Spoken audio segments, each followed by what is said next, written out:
I am the experiment. You can write your own story. Not stop trying and don't give in to the fear. Before we get started, make sure you're connected wherever you listen. Follow us on Spotify, YouTube, X, so you never miss an episode.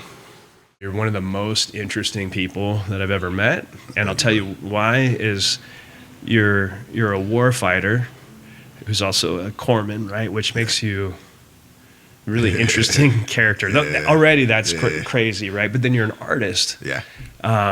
You've also successfully transitioned from a pretty successful military career to a good civilian career, which is incredibly hard to do. Yeah. And there are tens of thousands of men and women out there that need to learn how to do that. Yeah. And you've been successful. And I think that I met you on your absolute upward and forward trajectory, right? Yeah. So, I think I'm just blessed to have you here. So, same. I'm blessed to be here, man. It was such a cool way how we kind of even connected and came together via, I forgot the guy's name, but sharing my book with his son many years ago, and then him reaching out to me just on a whim out on LinkedIn and saying, "Hey, I need you to meet my buddy Justin." So it's been such a blessing to meet you. Even like before I even came up here and met you, you had sent me, and I think I forgot the guy's name, but it was either you and him had sent me a bunch of links to what Treehouse does and just your movement, and I was just so blown away because as the title of my book is Transform. Right. So I've always been fascinated by transformation and how people transform in different ways and different tools that can be used to transform others, and tools that are often used, the same tools, and how they can consistently work, not just with one group, but with many other groups. So just to kind of be exposed to that and be exposed to you and your heart and hear your heart and the type of man you are, man, it's been such a blessing to know you as well, brother. No, I appreciate that. I think when we had lunch that first day, and it was like you were talking about raising your kids and going by the park and some of the stuff, and I was just listening to you, and I was like, this is, and your greater mission, whether it be filmmaking or writing books or your public speaking or even the work you're doing around your faith. I don't know. There's just a ton that intersects, and so I hope to know you for a long time. I know we will. I think you're going to be around here a lot, so I'm excited about that. Yes, sir. So before we get too far in, because some people won't know you, you're kind of all over the internet right now, but I'm going to read some of this stuff anyway. So Remi Adeleke. So Adeleke, how do you say it? It's Adeleke. So I tell people all the time, if it rhymes, you got to write Adeleke. Adeleke. Okay, So I, ChatGPT, right? Yeah. So I put your name in ChatGPT and asked what it meant. Yeah. You know, I'm sure you know this. Yeah, the crown is supreme. Yeah, but Remi, is it short? Remi is short for Ade Remi. Okay, so that means crown to comfort, right? The crown to comfort, or the crown has appeased me. Okay. So, which kind of in Yoruba language, it can kind of mean the same thing. I mean, because again, the translation is translated into English, right? So, appease and to meet with comfort, that's kind of, to me, like, it's synonymous. And I think that's the way a lot of people in Yoruba culture they look at that definition. Okay. Yeah. It was so cool when I was reading. I was like, everything about your name is. It's like royalty upon royalty. And it's beautiful. And then Adeleke, Ade is the crown, and then Leke is to rise. Yep, the supreme. To overcome or to rise. So Leke, like the main substratum, the main definition is supreme. So Ade, like you don't get, when it comes to Ade, you don't get higher than Adeleke. Right. Okay. So like Adebayo is the crown meets with joy. Ade Remi is the crown has appeased me. Adeleke is the crown that's supreme. Right. And that obviously that comes from my grandfather. My grandfather was a chief in the Yoruba tribe, so he was an Adeleke. The crown is supreme. Wow. Yeah.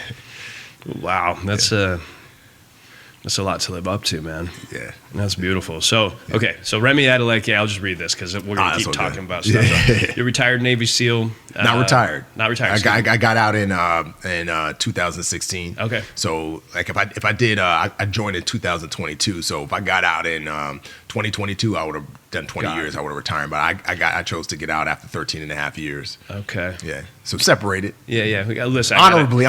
She doesn't know the difference between retired and we gotta get that filmmaker. which is exciting. I can't wait to talk about some of Yeah. that today. Leadership coach. Yep. That's fair. Yeah. Consultant, yeah. Author, multiple books. Anti-human trafficking advocate.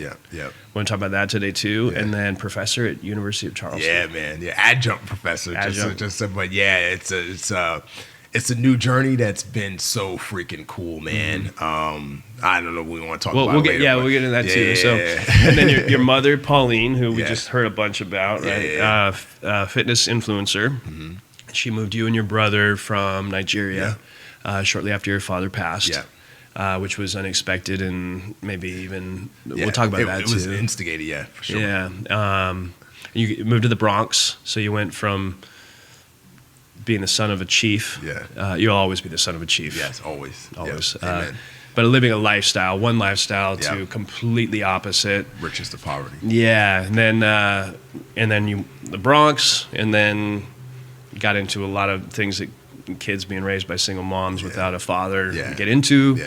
Yeah. Join the Navy, go through that.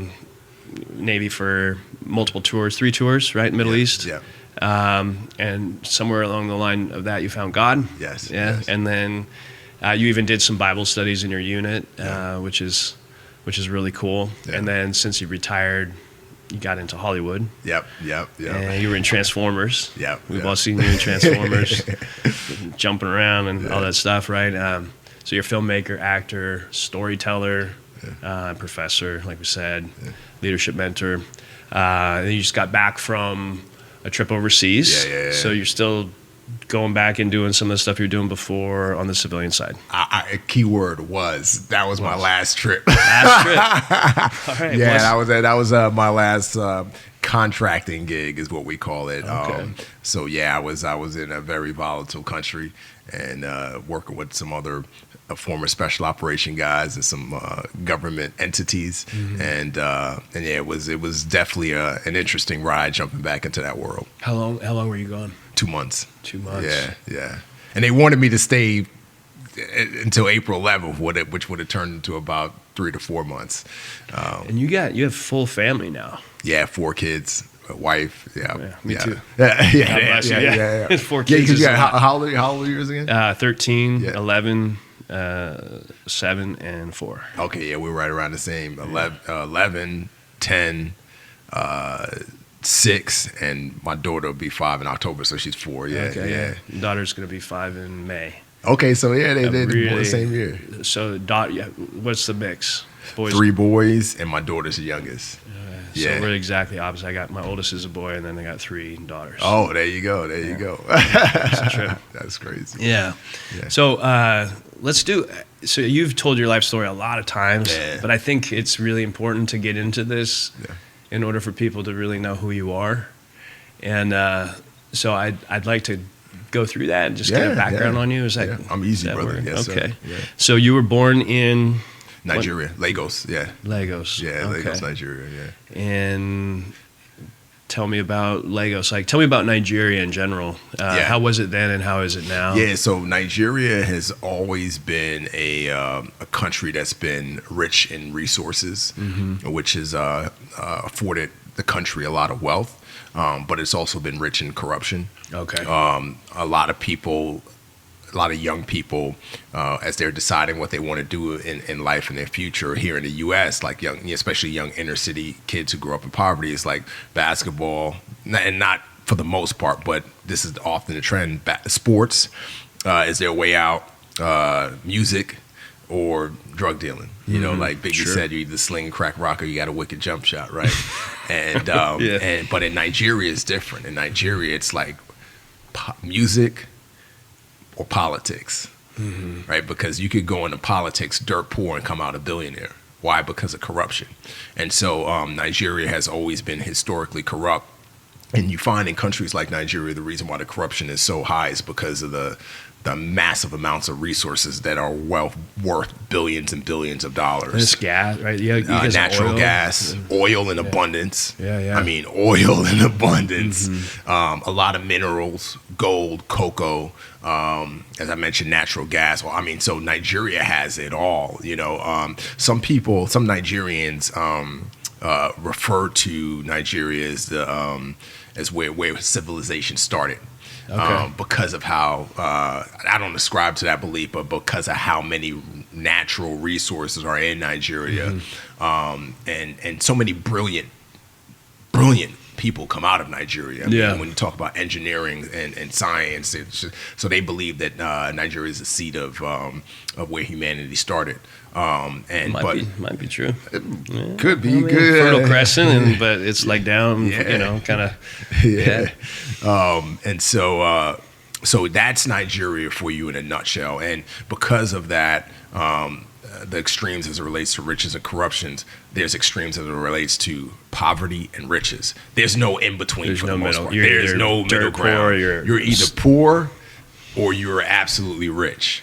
And I remember going back to Nigeria to finish writing my book in 2018, and you'll see like a massive, beautiful compound on the street next to like a shanty shack where, a family of like 10 or 12 may live in, right? And so fortunately, my dad was very successful. He was educated in the West. In fact, after his father died, my grandfather had like 9 wives, kept on having girls. Finally, my dad was born to my grandmother, and so my dad was the firstborn son, so he took on the title Chief Adeleke. Okay. But then my grandfather died, and all of the wives with their kids kind of split and went to different parts of Nigeria. And my dad ended up going down to Lagos, and at the time there were Christian missionaries there.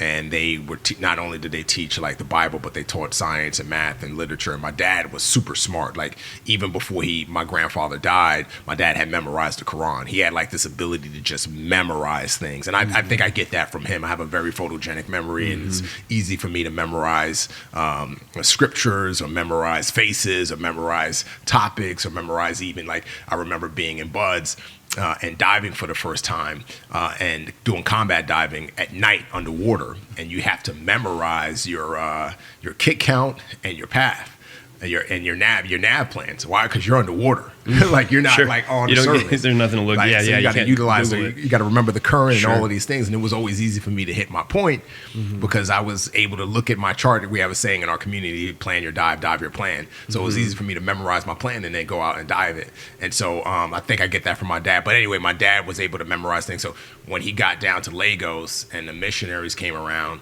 and they taught him all of these topics outside of just the Bible, like he was able to memorize all of this stuff. And so he was like smart. He ended up getting a full ride academic scholarship to study architecture and engineering in London. And and he was so grateful to the missionaries that he added the name John. So his name wasn't his name was just Adebayo Adeleke. But he added the name John in front of his first name and made Adebayo his middle name, and then moved to London. Wow. That's amazing. Yeah. And that's a great example of how somebody that's just shining, they can't be ignored. Exactly. Yeah, man. It was, and part of it too was also he wanted to show his gratitude, to the missionaries for what they did. But yeah, he was a beast, man. And, did he become a Christian during that period? Do you know? I don't know. Like to be honest with you, like I don't know. I know he was raised Muslim before he came down, but I don't know if he ever fully converted to Christianity. Honestly, I don't know. But he got to London and long story short, graduated with honors, did all of these amazing things academically, got his bachelor's, his master's in both architecture and engineering.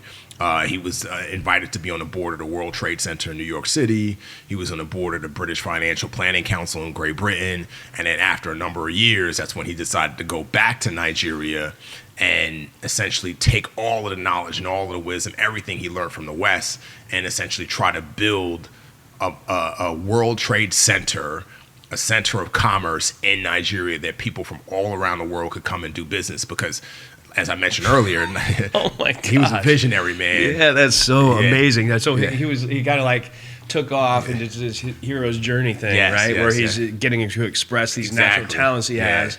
And then he scoops it all up, and he comes home, and he's like, "All right, we're gonna do this." Exactly. And okay, I'm feeling it now. You're spot on, man. I never even thought about the hero's journey in conjunction with my dad's story, but that is essentially the hero's journey, which it's like coming home with like 1,000 horses Yeah, behind you, yeah, right? And you're yeah. riding, and it's like, oh, he's back, you know, and you're all Exactly. weather torn and Yeah. like you learned everything. Yep. Yeah, that's Everything great. you learned on that journey. And so he came back, and going back to what I mentioned earlier about the corruption in Nigeria, he knew that he was going to face obstacles, but he didn't care.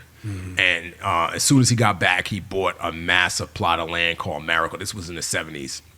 He bought a massive plot of land called Marico. And he bought it for about 8 million pounds at the time. And I mean, obviously, pounds more than dollars. Sure. And just for inflation, that's Yeah. like tens of millions of dollars. And then like shortly after he did that, the Nigerian government fell. There was a military coup, and a general essentially like kicked out. I can't remember if people got killed or anything like that, but he kicked out the government. He was like, I'm the ruler Sure. of Nigeria. Everything belongs to me. And So when he's trying to play a game in a place where there's no rules. Exactly. Okay. Exactly. And like, man, like I have found myself in situations where it's been easy for me to fall into that same trap where, you know, I get in my head and say, you know what, doesn't matter that there's no rules. It doesn't matter. Like I can storm this mountain and make it because I'm just such a focus driven person. My dad was so focused and so driven. And, you know, there's a good side to being focused and driven, but there's also a bad side to being focused and driven, blinders. right? Yeah. Exactly, you know. And so right when the military coup happened, they took Marico. They took Marico. And fast forward to 81, 82, Marico, the democracy was reinstalled.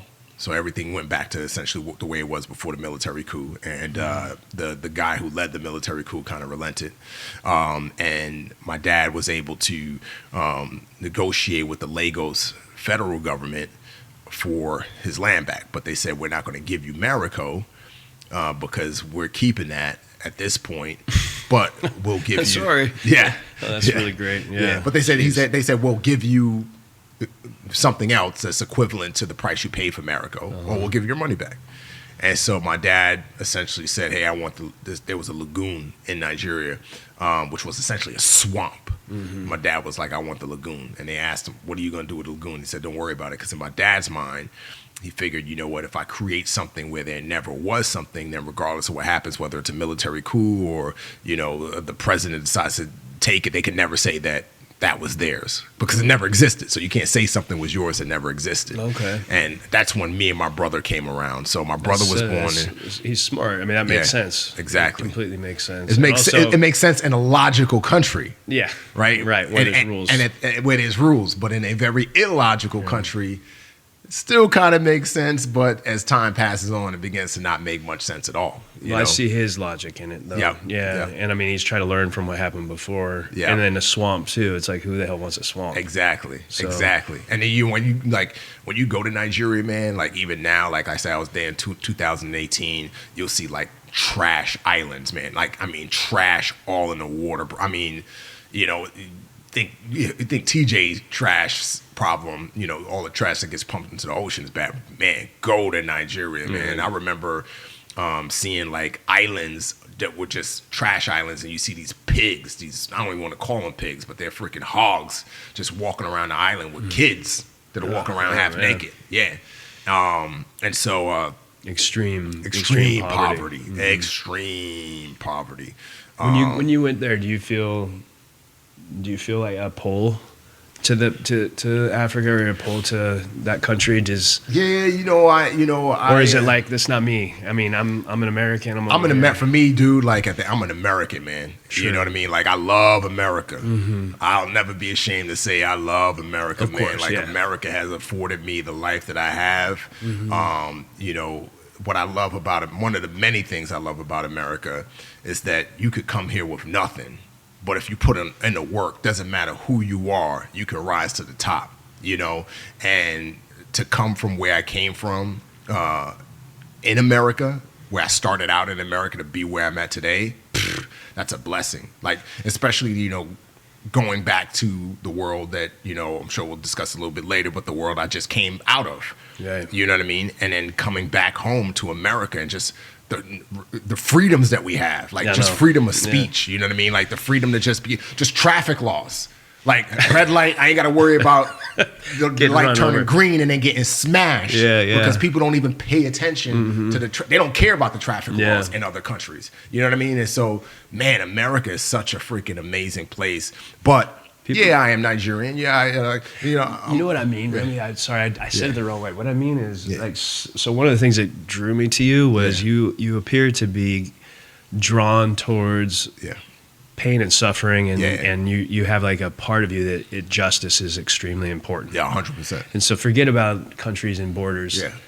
When you're over there, did you feel drawn towards wanting to solve problems? 100%. That's what 100%. That's what I mean. 100%. Especially when I went to my dad's island, which I'm sure we'll get to later, is like the Nigerian government eventually took from them. So swamp, go and explain that. Okay, so swamp, and then so my dad, my brother was born in 81, I was born in 82. So when we were born into the wealth because my dad was a multimillionaire. So we lived on a compound. We had cars, we had drivers, we had nannies, we had cooks.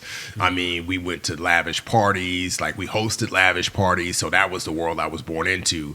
And my dad, I would say about a year or two after I was born, maybe 3 years after I was born, because I was born in 82, my dad finally got everything in order to start creating the island.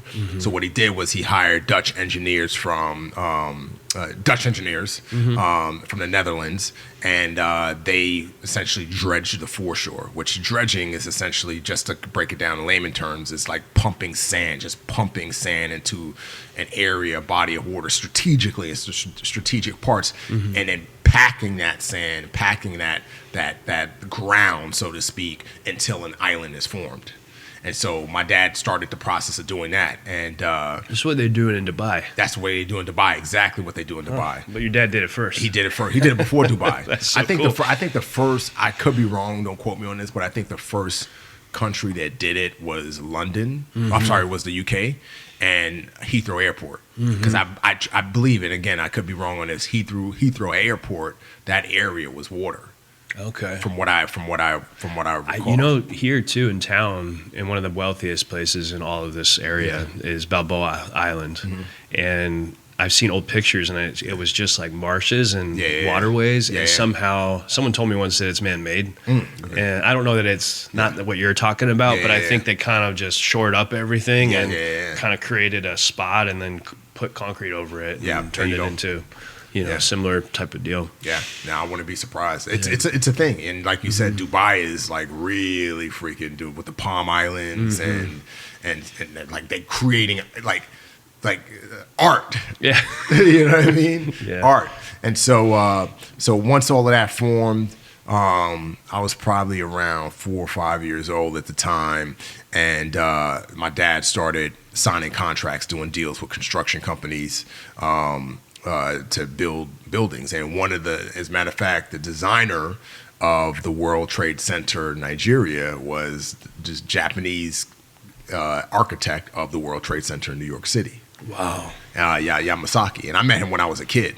And that was not only was he my dad's architect, but he was like one of my dad's really, really good friends. My dad had like big friends. Matter of fact, I remember like years after my dad died, I was going through a bunch of papers in my room because it was this file cabinet that my mom kept, and it had like a bunch of my dad's like papers and stuff in it. And I found a letter from Ronald Reagan.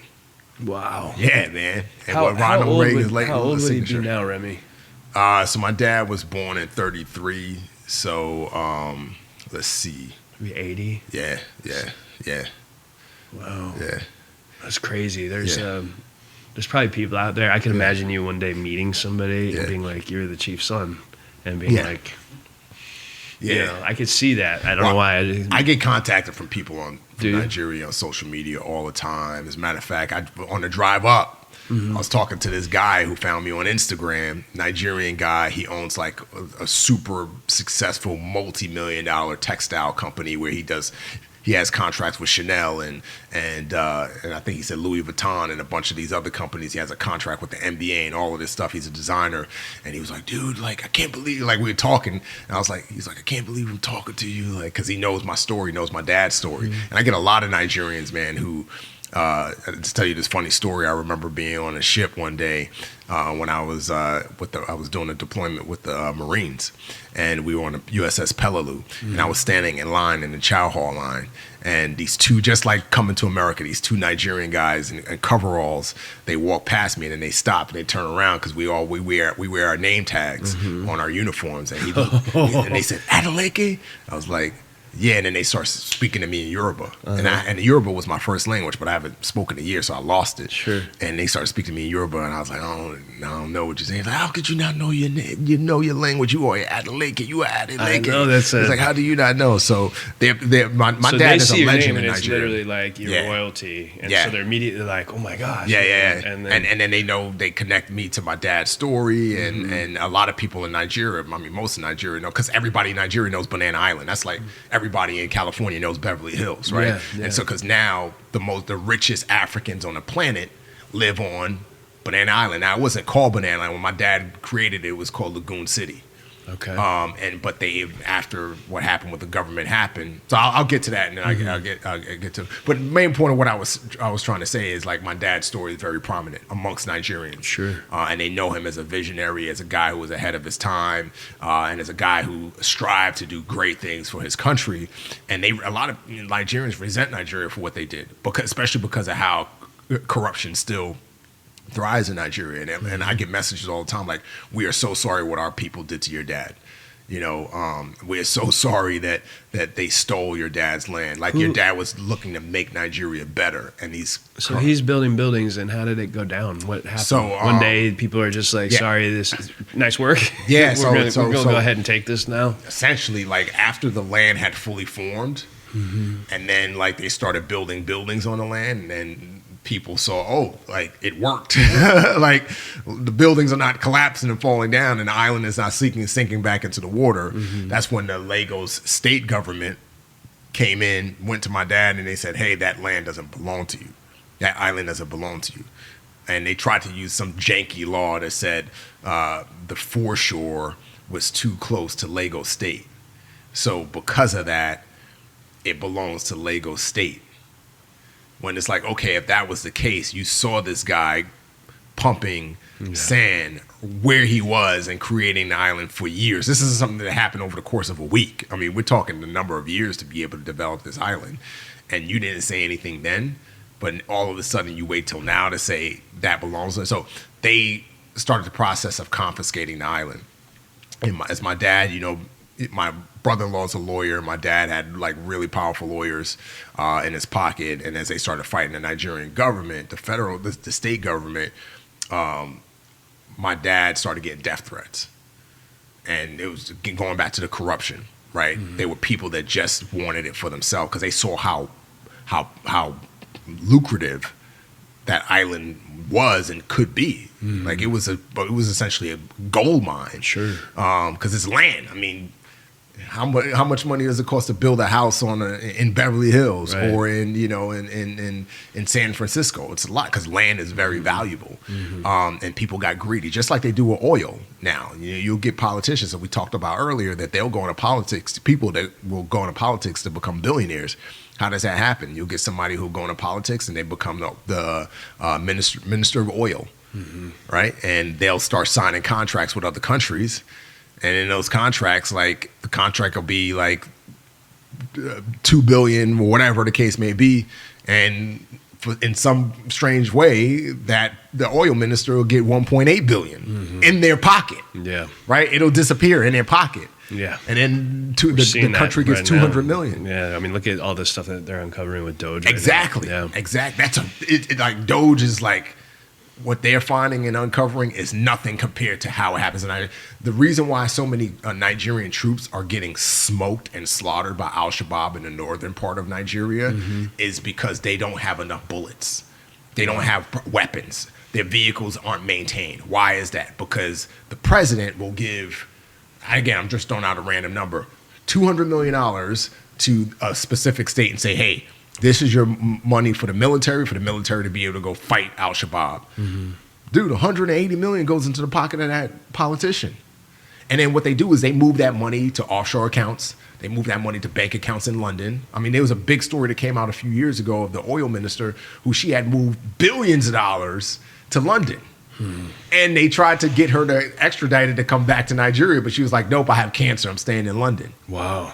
Yeah, and so, corruption is so rampant. It's like, it's part of the culture. As a matter of fact, when I went back there, I'm sorry for jumping all around. No, I'm totally fascinated. I can't even imagine. Like, Yeah. I could just, actually I can. I could see your dad like melting down and your mom. Yeah. That must have been the craziest time. Yeah, man. Keep going though. My mom was like, my mom was pissed because she told my dad this was going to happen. My mom's a New Yorker. You know what I'm saying? And so my mom is She's got that wisdom. She got wisdom, street smarts. Sure. Yeah. You know what I mean? And so my mom, born and raised in New York, her family is from Edenton, North Carolina. As a matter of fact, we like all of our. Where is that in North Carolina? That's like right on the water. Okay. It's right on the water. Is that upper? It'd be north. That's like Outer central, Banks? Okay. North Carolina, right on the coast. Okay. It's a coastal town, and so my as a matter of fact, I know I'm jumping around, but I got hired to adapt the book into a limited series to write the pilot and to write the series Bible for this TV series called Slave Stealers. And we changed the title of the TV series from Slave Stealers to Edenton, and Edenton was like a port town, and so when the slaves would come from Africa, they would stop in Edenton, and then there would be auctions right there in Edenton, right by the water. Is that still in play? This movie? Yeah, it was still in play. Like the rights, it was a work for hire deal for me, so I just got hired to write the project, but the producers have it, and they're from what I understand, and moving forward. We should talk about it because we're working a ton with the state. Yeah. And I'm in North Carolina. I'm in Wilmington, which is just down the way yeah, from there. But if there's anything at all I can do, I've met so many people over there. Yeah, but I know that.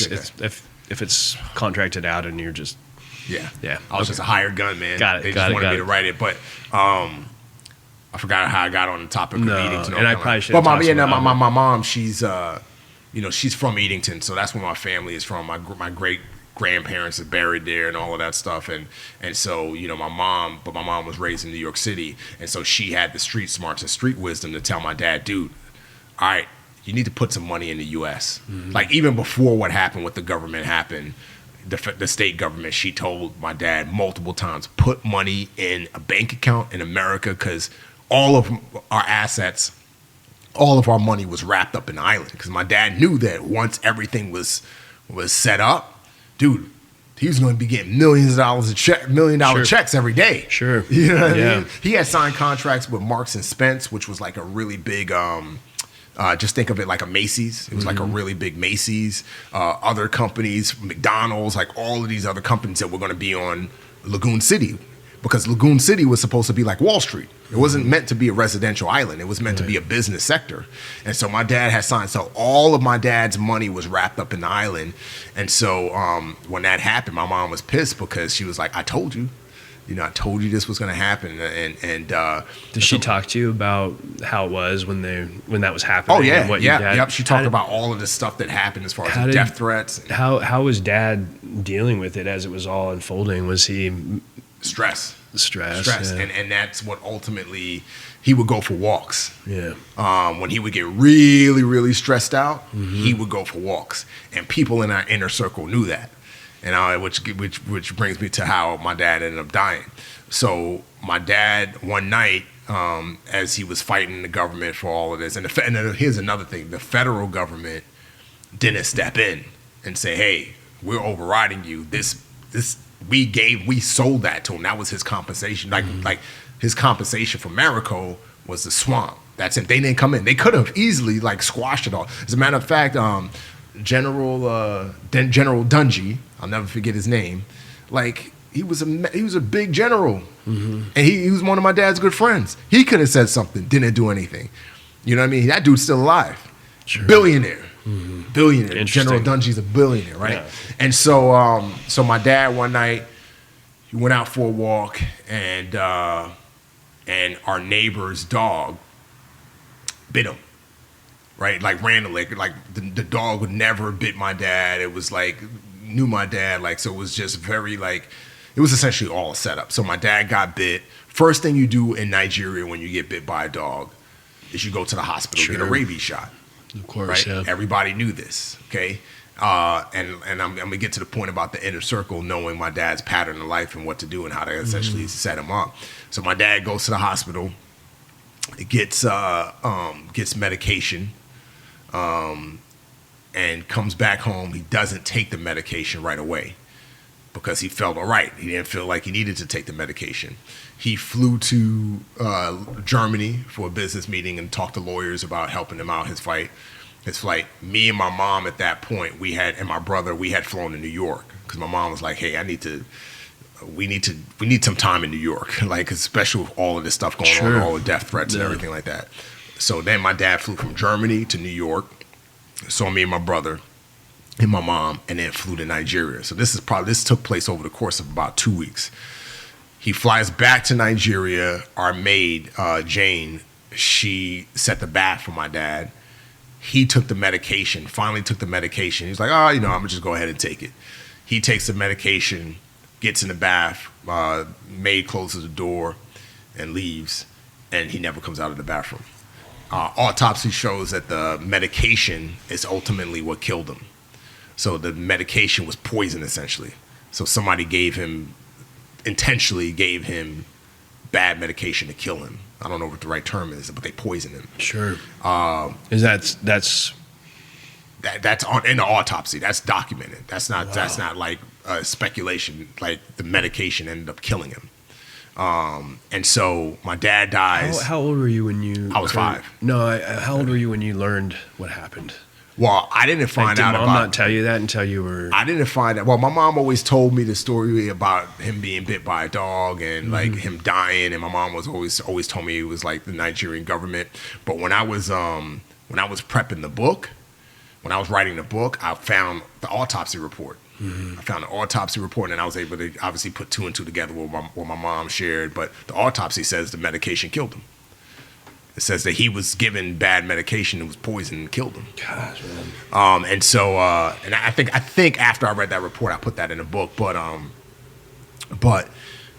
say that it was all a setup because after my dad died, he could no longer fight the Nigerian government. Yeah. And my half brother, because my dad was married years before he met my mom, my half brother, he was a lawyer, but he was like fresh out of law school, but he went to law school in London. And so he came back to Nigeria trying to fight. He's this young dude, probably in his mid-20s, trying to fight the Nigerian government. And they're laughing at this dude because he has a British accent. They're like, you don't know our ways. You don't know our system. So he couldn't really do much of anything. My dad's bodyguard / driver to this day, is one of the managers of the island. He got installed as the manager of the island after my dad died and everything happened. So, again, yeah, no, that's this. all. Now I can say that this is speculation. This is well, it's circumstantial, but holy shit, but he was in on it. This is all, yeah. He was in on it for sure.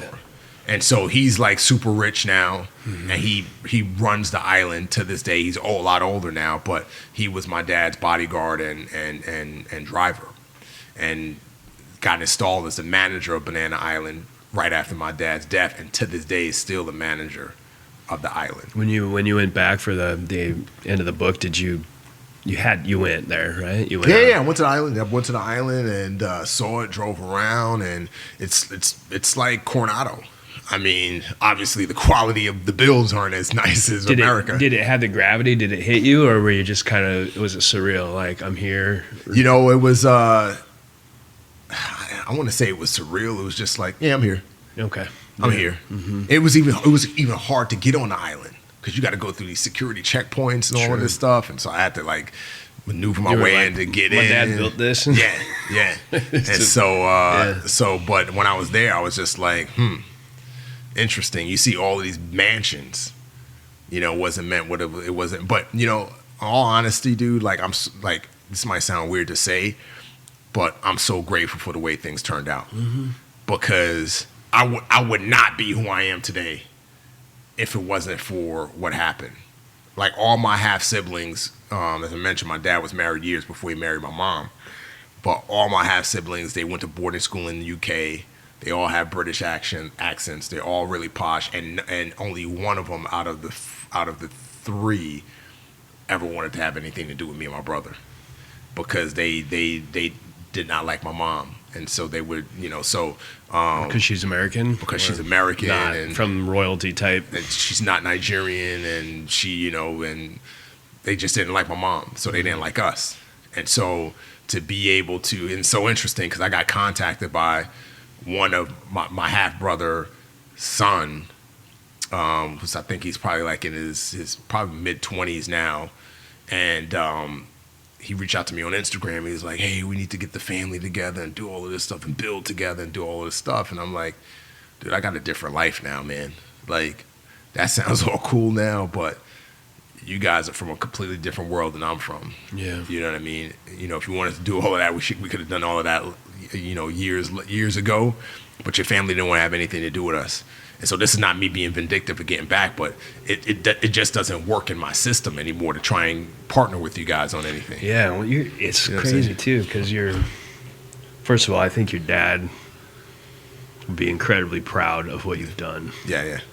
Just based on I feel like I have a sense of his character, and Yeah.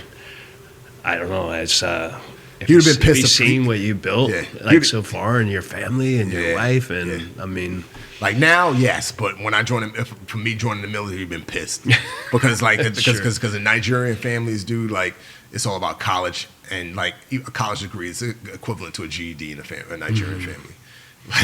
Like in order for you to be considered successful, meeting the standard, you have to have a master's degree. And most Nigerians I meet, and most Nigerian parents, their expectations are doctor, lawyer, engineer. Sure. Right? Sure. And so I have one brother who's a half brother who's a doctor. I have my brother, full-blooded brother, is an engineer. And John, my half brother, is a lawyer. Right? Mm-hmm. And so it's like, that's like, or you better start some successful business and end up like revolutionizing like some type of so tech he's or still like watching. That. He's still. You might think he's still judging. Yeah. You're like, what are you gonna do? Here? But being a SEAL, he would have been like it's like, yo, you're a clown. To him, I'd have been a clown until I became a SEAL, and he was like, all right, that changes things. You know what I mean? That definitely.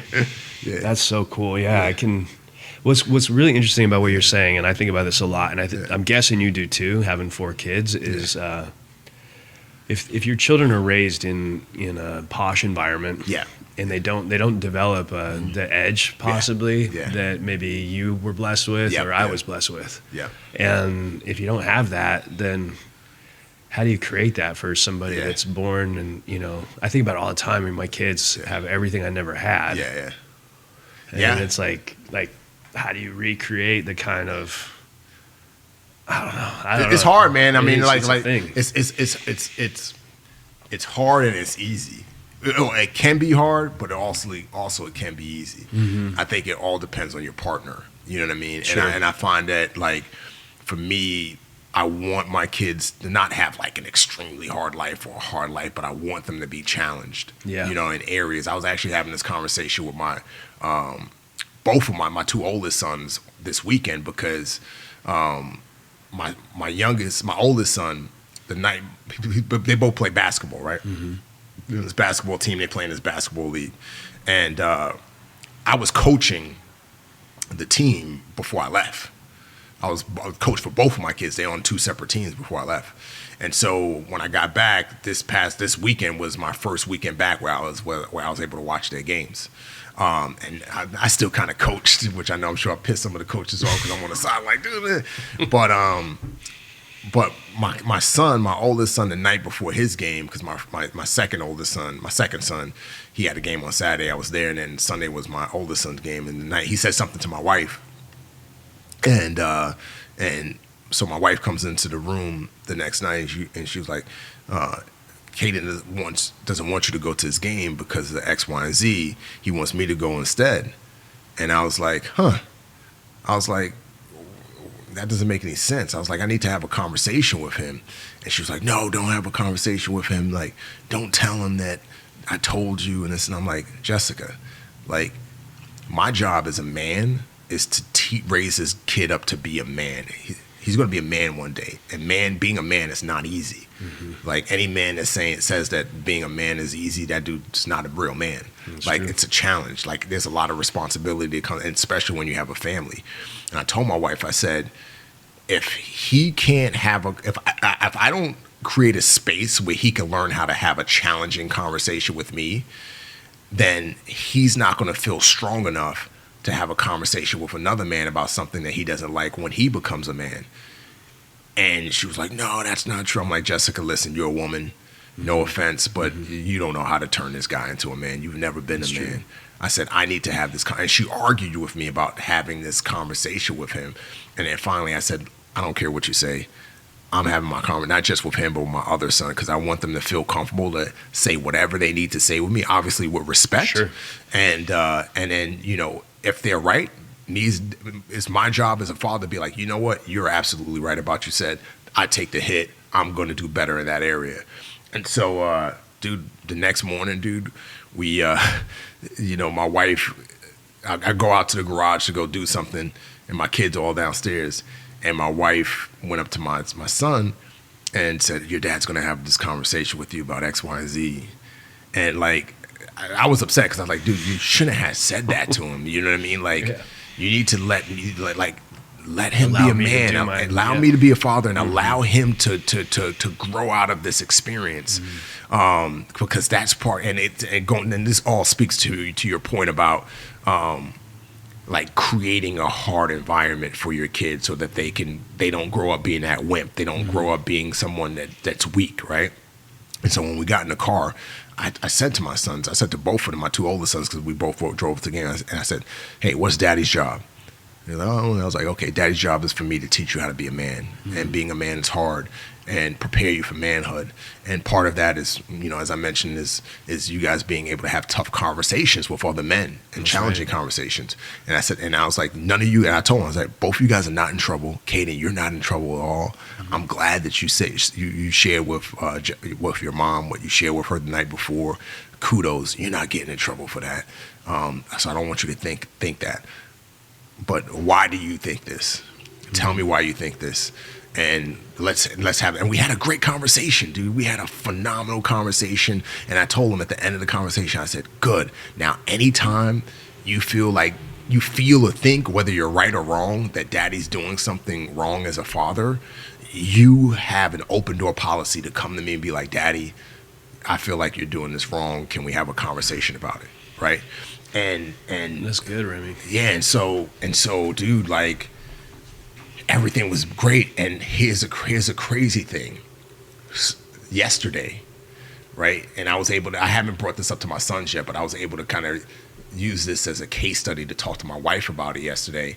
But yesterday, like, I want to say it was a God thing, but my wife comes into my office, and this all ties to that conversation about, like, preparing my kids and our kids and, like, creating an environment for them to grow and learn, like, even though they have everything, right? Right.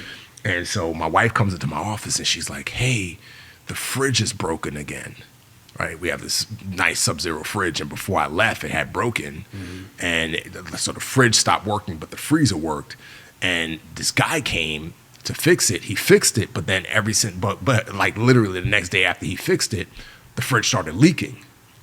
And I left. You know, I left to go overseas for that job. And so my wife, while I'm gone, she contacts the fridge repair guy, and she's like, "Hey, can you come back and fix the fridge? Like, it works. It's cold now, the fridge side of it, but it's leaking." And he was like, I'll do it for $80, because my wife found him through the insurance company. And the insurance company, she had just to pay like $60, and regardless of what the cost is, he comes in. It could be $1,000, but she pays the $60 to the insurance company, and this guy, you know, comes and they send somebody out and he comes fix it. He was like, either you could pay the $60 to the insurance company and maybe they'll send me out, maybe they won't, or you can give me $80 and I'll come out right now and fix it. And my wife was like, what? He was like, yep, take it or leave it. And then he pretty much hung up the phone on her. And I wasn't here for that. Sure. And so so she comes into my office yesterday. She was like, the fridge is not working again. Like, not only is it still leaking, but like that same issue we had when that guy came the first time, like, he's not, like, he hung up on me when you were gone, and he hasn't come to fix it. So I'm like, all right, what do you want to do? She's like, I don't know what to do. She was like, I don't know, should I call him back or should I call up the insurance company? Like, we need to fix the fridge because the fridge is done on. I was like, let me handle it. So give me his phone number. I think he needs a male touch. Because a lot of these, I mean, you know how it is. Like, it's different when it's a woman having it. And again, people may, that's sex. That's just a reality. No, it's true. You know what I mean? It's true. Like that's why every car that I bought for my family, I'm going to the dealership. I'm not sending my wife to the dealership. I'm going to the dealership because if she's going to encounter another man, he's going to try and see her as a victim. He's going to see her as like fresh meat, and he's going to try and take advantage of her and talk and all of this stuff. It's just human nature. It's, like this. Yeah, it's the way, it's the power dynamic between men and women. There's like, there's all kinds of that going on. 100%. And so like I called him up. He answered his phone on first ring. It was like, and again, this is going to the point of, if I didn't have the confidence, because somebody didn't teach me the confidence to go challenge another man respectfully, then I wouldn't have done that. And there's so many men, and I told my wife this, there's so many men, there's so many husbands that they will not do that. They will not assert themselves in a situation because they're scared. Yeah. Because they never were trained to go challenge another man. You know, they weren't trained that way. So it's like, instead of them handling, their wives have to handle it, or they just sit on the couch like, oh, I don't want to deal with that. I don't want to be confrontational. They avoid it. Yeah. And so, you know, I called them up. I said, hey, listen. I was super respectful. I was like, hey, just want to let you know, my wife, you came to the house, and I remember talking to you when you came to the house, and the fridge is having this issue, and it started right after you left. I need you to come fix it. He's like, I don't remember that. I was like, and I gave him my address. He's like, oh, yeah, I remember you. And I said, my wife said she spoke to you and said that, you know, you said X, Y, and Z. And he said, I don't remember talking to you. Started stuttering. Oh, I don't remember talking to your wife. I don't remember that. I wouldn't have done that. Again, I was like, okay, regardless of what happened, I just need you to come fix it. He's like, I'll be there Monday. No charge. I'm not charging you at all to come fix everything. Yeah. Right? And that just goes to that point of what I was mentioning where, like, kids, they need to learn, especially boys, they need to be able to learn how to challenge other men, you know, especially when they're being confronted. So I'm going to have that conversation. I've already had the conversation with my wife, like, see how that works, you know? But the idea just of going toe to toe with another man, and there's several versions of that, right? Yeah. So, but being comfortable with like aggression, right, or taking it one step further, just like sparring, like in boxing. One step further is like, what do you do when someone's screaming in your face? Exactly. You know, so you're teaching your boys like that very starting point. Just you got to learn to be uncomfortable. Yeah, that's And so going back to it's all about the partners, right? Sure. Like if you and your partner are on the same page about, hey, yes, we live in this big house and we have all of these things, but we are going to set these rules in place to challenge our kids so that way they don't grow up spoiled brats and they don't grow up victims. They don't grow up people who can't stand on their own 2 feet because they've just been handed absolutely everything, right? And so it starts with both parents getting on the same page, and once they do, then like everything is easy. It's easy. Like my kids, they got to clean their room. They got to freaking do their own laundry. Like they can't go to a movie unless they earn points. They got to earn points. It's like, oh, we're going to the movie because this new movie came out. You know, new movie came out. You didn't earn points from doing what you're supposed to do. You ain't going to the movie. We got the same thing in my house. Yeah. If they ask me for something, I'm like, you know that you don't ask me unless everything in this house is dialed. Exactly. So is that done first? Yep. No. Well, then why are you even asking me? So go handle all the things that you know you need to handle. Yep. And then come to me afterwards. Exactly. Right? So it's music to my ears to hear you talking that way. Exactly. I do think about it though, man. It's like what I was getting at earlier, I guess, is that you were raised in this environment where you had, at the beginning, had everything you could ever want. Yep, yep. And then dad's gone, that's stripped. Yep. You know, and you were in your story, you're coming back to, you're now moving to the U.S., right? Yep. But to go from one world to another, it forces you to rebuild yourself, which is kind of like Transformed in the book. And so continue with the story, because I think people need to hear this. It's fascinating. So dad's gone. Mom's like, the obvious thing is moved to the States, right? Yeah. Because she's American. She's like, I ain't raising these kids in Nigeria. Yeah, and this is where I got people, right? So this drops you smack dab in the middle of the Bronx. Yeah. And do you remember this? You remember? Like, well, one thing I remember is... And you've been to the U.S., though, right? Yeah, I had been to the U.S., but one thing was my mom, our apartment, she did a really good job of, like, masking the reality of what had happened. So she kept our apartment pristine clean. She had like a bunch of my dad's books and artwork that she would like spread out around our apartment. Granted, our apartment was small, especially in comparison to the house we were living in.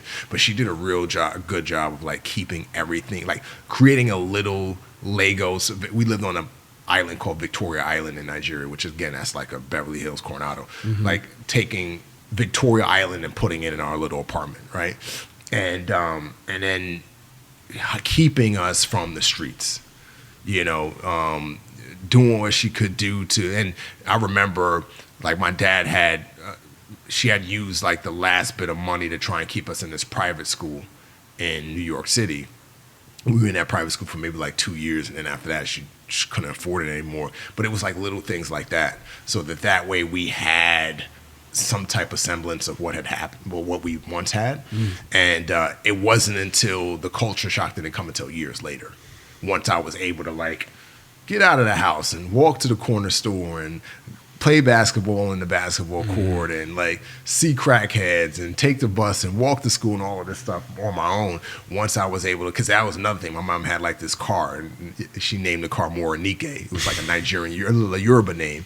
And so once that car died, it was like, all right, get out there in the streets, you know what I mean? Wow. Like, walk, you know what I mean? And so that's when it changed. And that was probably when I was like about 9 years old. Does she talk about what it was like to try to rebuild that? I mean, she must have been heartbroken, sad, and just devastated. She was, and then now she's got the kids too. And yeah, I mean, like, my mom never really showed it, man. Okay, like, she's that. She was just warrior. Like, she was just that Spartan freaking warrior, Nice. man. You know how she is on social media now. She was that same way, like, just like, all right, head down, we got to keep moving. Nice. And I remember, I mean, even when she told us our dad died, like, I'll never forget that, because she said it in such a calm way. We all sat down on this couch, this red couch. I'll never forget it. Put my brother on one side, me on the other side, and she just said in such a calm way, "Your dad has died, and he's not coming back, and it's just going to be us." Not a tear in her eye. She was super calm, and so me and my brother looked at each other. I mean, one, we're young, so we don't fully understand what death means and what death is. And our dad traveled a lot anyway, so it's like, oh, well, he always traveled. So she had said in such a calm way, we just said, okay, and we went back into our room and we started playing with our toys as if nothing happened. You know, there's a saying in our community, in the military, in special operations, calm breeds calm. Right? And so she was so calm that it just like, all right, she's not crying and hysterical and oh, your dad died. Oh, what are we going to do? Oh, she was so calm that it was just like, okay, we were calm. You know, I didn't cry for my dad dying until 3 years later. I was 8 years old. That makes sense. You know what I mean? That makes sense, because you don't know. Yeah. There's no way you could know at 5 or Exactly. whatever. Yeah. Exactly. And so my mom did a real good job of keeping it together. You know what I mean? In the midst of chaos. And yeah, man, I didn't see her cry. I didn't see her, do any of that stuff until years later in life. I just saw her work hard. She would bust her ass and just work multiple jobs to like provide for my brother and I.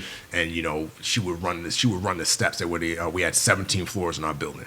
And so like she would wake up like way before me and my brother woke up, run the steps for a workout, up, down, up, down, up, Nice. down, up, down, because she couldn't afford a gym membership. And then like she would come make breakfast for my brother and I, get us ready for school, take us to school, come back, work her job.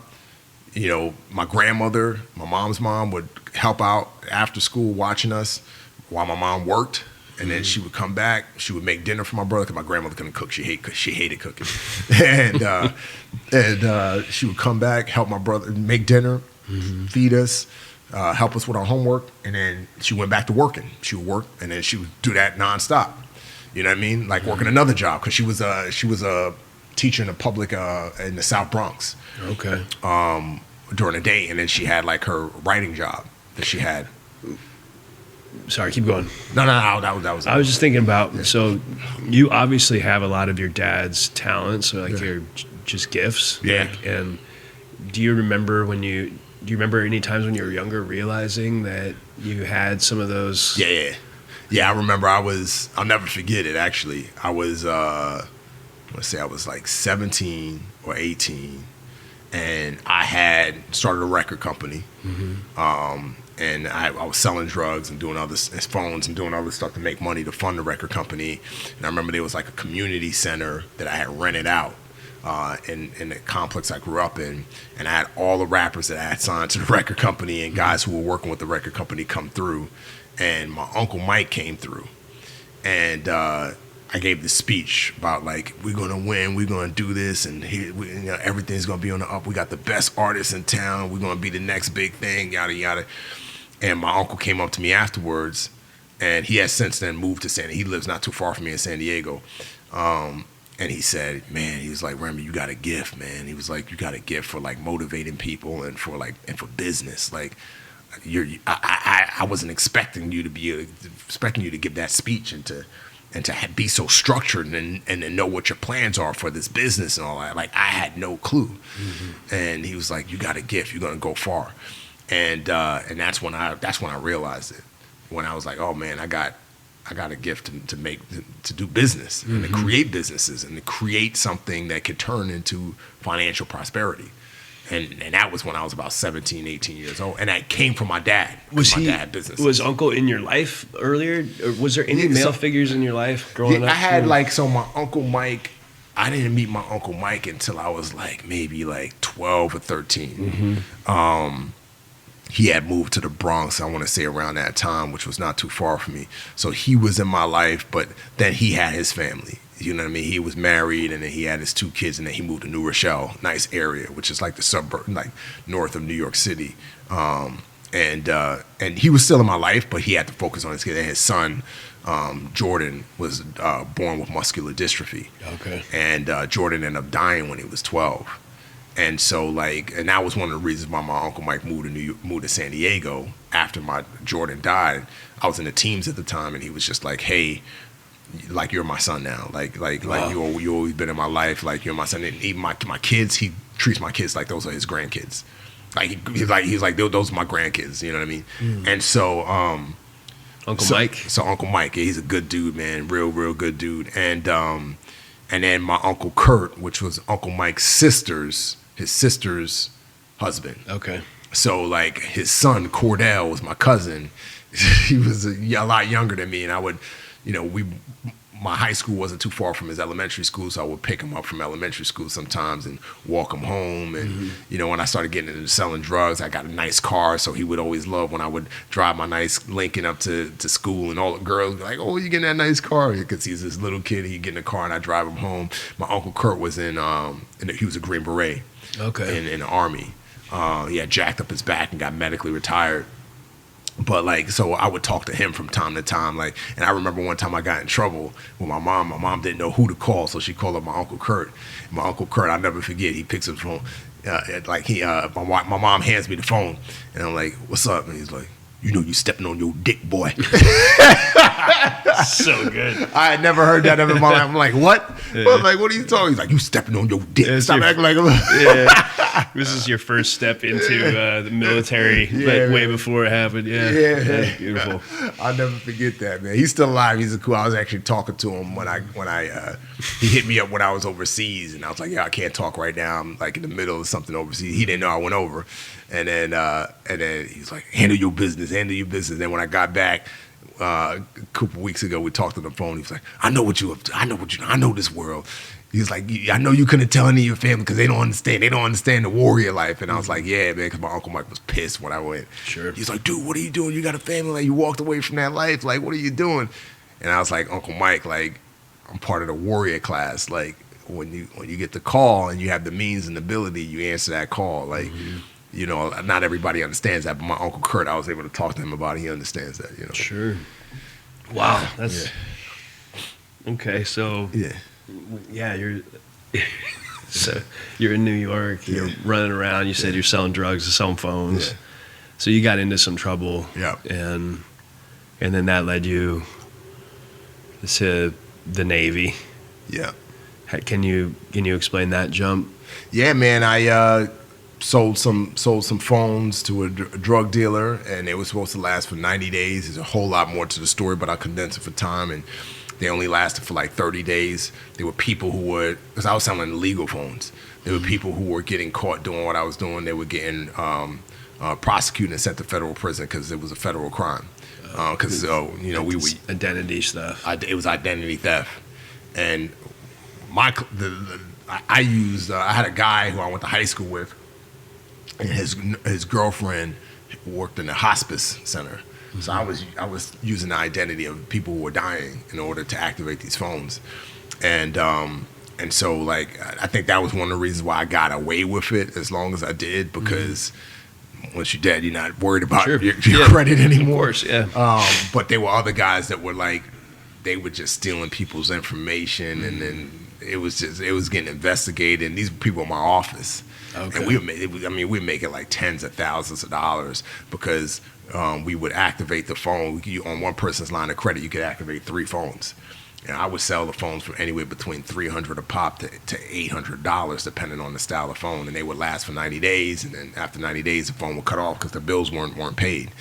And so I sold these phones to this drug dealer. Like I didn't want to. Like I wanted to sell. Like I was doing like one here, one there to clients. Like each client got 1 to 2 phones max. Sure. This dude wanted to buy bulk because what I later found out is he was going and flipping them. Right. Oh, okay. So whatever I sold him to, he would double the price, and he would sell them. And drug dealers liked the phones because, back in the day, technology was brand new. You couldn't really track the phones, and drug dealers could have a phone for 90 days, throw it away, get a new phone, and just keep moving like that. So the phones cut off in 30 days, in my entire like office essentially, and I was terrified because I was like, all right, I got caught, and I wasn't scared about him killing me, but he came to my house, threatened my life because he had spent all of his money, gave him the money back, and then I was like, that was my wake-up call. That was my, okay, I need to get out of this life, because if I don't get out of this life, I'm going to end up dead or in prison. Mm-hmm. And so I had watched 2 films years earlier. One was Bad Boys, the second one was A Rock. Bad Boys kind of inspired me because I felt like, okay, here are 2 guys who look like me, and they still have us maintain who they are, that street mentality, but they're heroes. Yeah. So that was the first film I was like, oh, I could be a hero. And then the second film was A Rock, and I watched A Rock, and that was my first exposure to Navy SEALs. And then that's when I decided, I was 15 at the time, I decided if I ever turn my life around, I'm going to be a SEAL. And then fast forward to after everything happened with the drug deal, I was like, I'm going to go be a SEAL. Wow. You know what I mean? And so, which is not common. No. Yeah, I mean, what percent? There's probably a very small percent of Navy SEAls are black, African. Yeah, less than 1% are African American. Okay. Yeah, less than 1% are African Americans. Matter of fact, just to shout out my new Kedjo shirt. It's called Black Ops. This is a prototype. We tightened it up, but it's like. Is this you? This is your company? No. Oh, okay. This is my company. Okay. What we got here? Oh, nice. So it's a prototype. We might put the image on the front, but just to pay homage to that 1%, less than 1% of African Americans that serve in special operations. So we got a whole collection coming out. If you'd like to see more of this content, please subscribe to us on our channel on YouTube. You can follow us on Spotify or on X. So they say the rarest of the rare, yeah. Oh yeah. You don't meet too many, and then once you get down to like guys from the Bronx, then it's like, I think I was like the first or second guy from the Bronx to make it through SEAL training, and then you get down to guys from the Bronx who by way of Nigeria, you know what I mean? Like I was the first Nigerian American to become a SEAL, you know what I mean? So it's like that is like a percentage of a percentage of a percentage, but yeah, that was kind of how it happened. I went to the recruiter office, and it's again, long story short, I had warrants out for my arrest, didn't know. She went advocate on my behalf, talked to both judges. I had a warrant in Jersey, warrant in New York. Both judges said, hey, we'll clear your warrants, clear your record. Just got to pay court fines since you're trying to join the military after an act of war, 9/11. And that's how I was able to get into the Navy, man. Wow. Yeah. Bless her heart, huh? Yeah, man. She's a good woman. Yep. So she stood up for you. Yep. And that got you in the door. Yep. And So, I mean, same way, like, you know, talking to some of you guys out there, you know, same way, like, people like Matt stood up for Buddy out there, you know what I mean? It's just like, hey, I see we something got in you, guys, you know what I mean? probably every 2 weeks somebody's going to court for somebody here. Yep. You know, one of my best friends over there put on a suit and roll up to the bench and be like, you know, release this guy to us. We got a guy over there right now who came to us in lieu of going to jail. Yeah. Young guy, like 20. Wow. Yeah. Yeah. It's a very similar type story. And it's like, you got one shot, come with us, and we're going to kick his ass and push him really hard. And hopefully it turns out well. If it doesn't, you know, that's, a similar thing. Yeah, man. So the Navy is probably where you got a lot of, like what you were talking about earlier around standing up for yourself, or not standing up for yourself, but uncomfortable just learning how to be a man. Yeah. You know what I mean? Like, Buds, big time, bro. Like, Buds, because, like, those instructors, man, like, that was my first time seeing, like, a consistent example of, like, a man's man. Like a dude that's a warrior who keeps his calm. You know, and just to speak to that, you know, in America, in the Bronx, and in a lot of inner cities, because of the absence of men and fathers, you have a lot of emotional dudes. Yeah. You know what I mean? Like a lot of emotional who don't think. They react out of emotion, right? Like, I truly believe that, you know, God created men, and I want to make sure I say this the right way, but women are more emotional than men. Naturally, that's necessary. I think that's well defensible by data. I don't think it's even arguable. Exactly. But you know how people are. Sure. Oh, you're it's this, they you're can that. say whatever. It's You I mean, know there's plenty of data to support what you're saying. Because there's that nurture aspect that comes with nurturing kids. Yeah. And it's like we need mothers, we need fathers. Right? Fathers, you know, they hey, there's a mission. I got to go knock out the mission. I'm not thinking emotionally, I'm thinking about what needs to be done.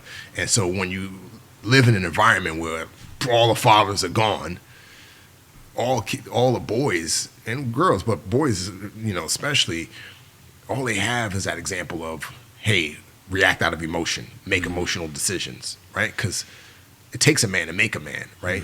And, you know, so they just follow that example. And that's why you get a lot of kids that pull out a gun and shoot somebody in the face. Or you stepped on my shoes, bam, you know what I mean? Because they're thinking emotionally. Oh, you disrespected me, bam, right? And that's why you have a lot of crime in these inner cities, because of the absence of fathers. And so, like, all I had was my mom. And my mom's a great woman, but she's not perfect. Sure. And so, you know, my mom's still being a mom, nurturing. And I mean, my mom cried when I was leaving. She's like, you're going to die. Don't do that. Again, going back to, like, they, you know, women just, part of that protective, nurturing nature is to make decisions out of emotion. Sure. Right?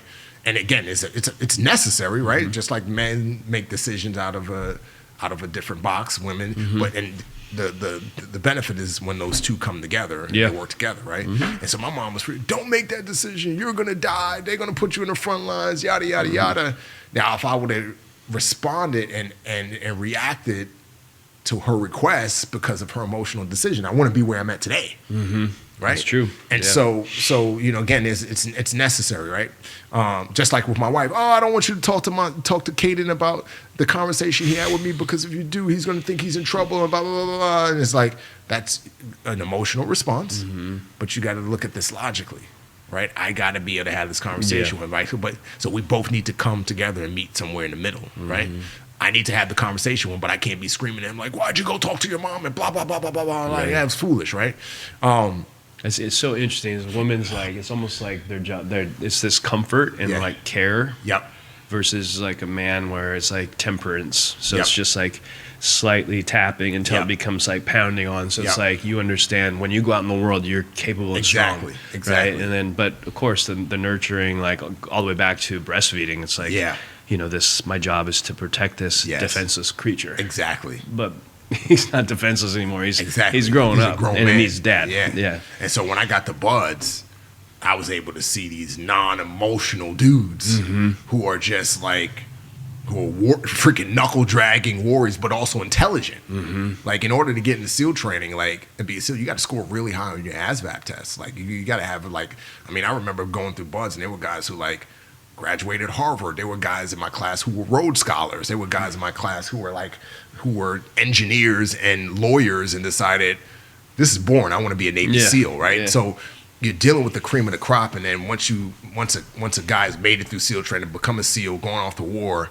come back, and now they're serving as a BUDS instructor. Now you're really dealing with like a man's man, right? Mm-hmm. And so that was my first time like having these guys and being able to learn these lessons about mean what you say what you mean, give 110%.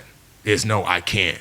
There is no like duck and boat, like be on time. Don't just be on time. You better be early. If you're not early, you're late. Like all of these principles that it's important for us as men to get these lessons that we should be getting at a young age. Yeah. And I got the crash course, man. Yeah. I got the freaking, because they beat the crap out of me. Like multiple times. Oh my God. Because yeah. you And they knew where I was from. Yeah. And they knew I was this, but it was like this, it was this interesting thing because they didn't like my attitude, and just that street mentality, that attitude that I would have, like turning my nose up. But at the same time, they saw something in me, and they was like, man, if this dude could get it together, like he could be a stellar operator. You know what I mean? And so they would beat the crap out of me, like, and hammer me and torture me just to kind of refine me and mold me into like the great man that they saw I could become.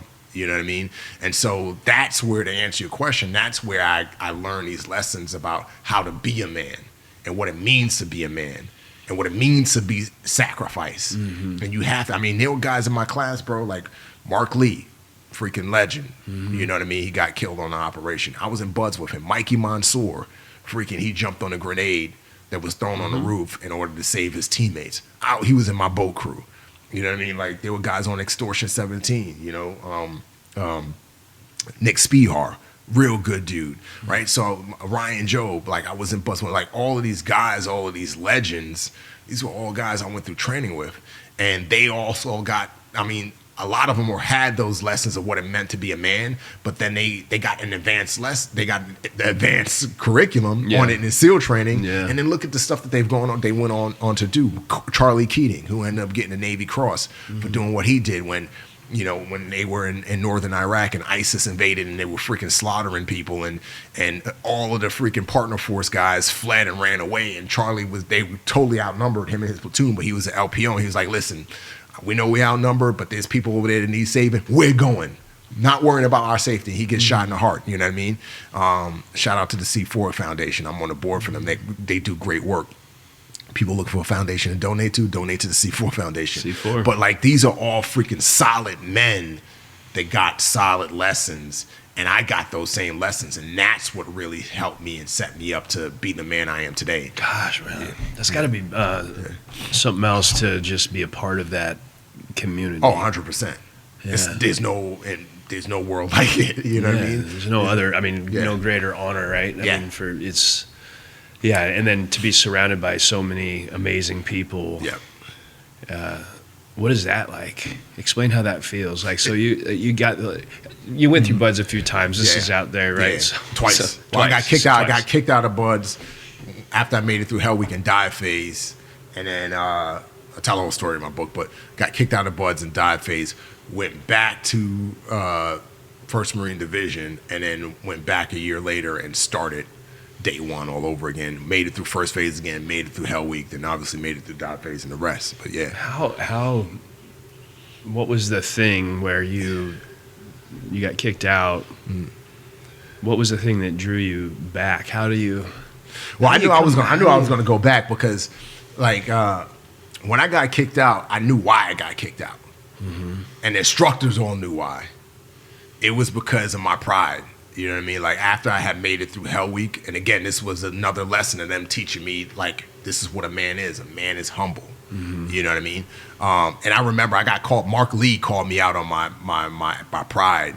I want to say either before or after we made it through Hell Week. I think it was before we made it through Hell Week, because I had made it to Hell Week in 250, got pneumonia and SIPE, and on like Tuesday of Hell Week, and then I got medically rolled back and started with 251 from day one. So I had to go through first phase again and then go to Hell Week, and I made it through Hell Week with with 251. And I remember after getting as far as I did the first time, when I got medically rolled, I had this problem. Like, dude, I'm from the Bronx, freaking Nigeria. I made it to hell. I'm the only black dude in my class, blah, blah, blah. The instructors like me, even though I got this stupid attitude. Like, they still working with me. I was just like, I'm a freaking, like, I'm the man. Like, and Mark Lee, he's like, you don't have a was try like, yet. yo, bro, you need to humble yourself. Yeah. Like, you ain't even make it through Buzz. Like, you need to humble yourself. And I remember turning my nose up and like, yeah, whatever. You just hating, right? And so fast forward, after I made it through Hell Week, that in 251, and then I got to dive phase, bro, I was out partying. I was like, and the instructors would show up every weekend to work with guys on anything they needed to work on. It's called remediation, but it was, you had to volunteer, and I would be so hungover Saturday morning from hanging out off long Friday night, and same thing Sunday morning from hanging out Saturday night and chasing girls and sleeping around. I wasn't trying to go to remediation. I was just like, I got this. I'm good. I already made it through Hell Week and whatnot. And so I failed the dive test 4 times in dive phase. And after I failed that dive test in dive phase, I went to academic review board, and it's like, hey, you've already been medically rolled once. You've been performance rolled twice for swims. And now you failed your dive test. Like, you got anything to say? Like, I was just like, dude, I understand if you guys kick me out because it was my pride. And that was the first time in my life I took responsibility for my actions.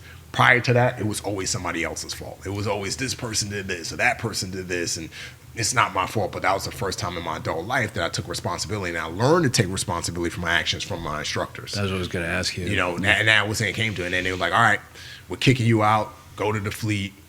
We know you'll come back, and they even wrote a recommendation. It was like, we're writing a letter of recommendation that you come back within a year, you know, in a year, or, you know, in a year. And so I was like, cool. And so the day that's a year. Yeah, that was, I mean. Okay, keep going. But the recommendation for you was for a year, but just because they write the recommendation doesn't mean you can come back in a year. Right. It's all up to the command you go to. Your command be like, nope, you got to stay here for 3 years. Some command, nope, you got to stay here for 2 years. Yeah. So I was like, I don't know what's going to happen, but I know I'm going to go back. And that very next day after I got kicked out of SEAL training, I was in the pool working on all of the stuff that I needed to work on. I didn't know if I was going to get back, when I would get back, but I'm going to get back. And I got back in a year and a half, man. I got back in a year and a half, and yeah, man. Do you think the rest is history? You think you know? So I'm really fascinated by hyper endurance sports and things where you're accomplishing really difficult tasks and it's the head game of it. Do you think that before you even went to Buds the first time, do you believe that you knew in your head that you would never quit? Yeah. Or do you think that's a decision that you make all along the way? No, I knew I wasn't gonna quit.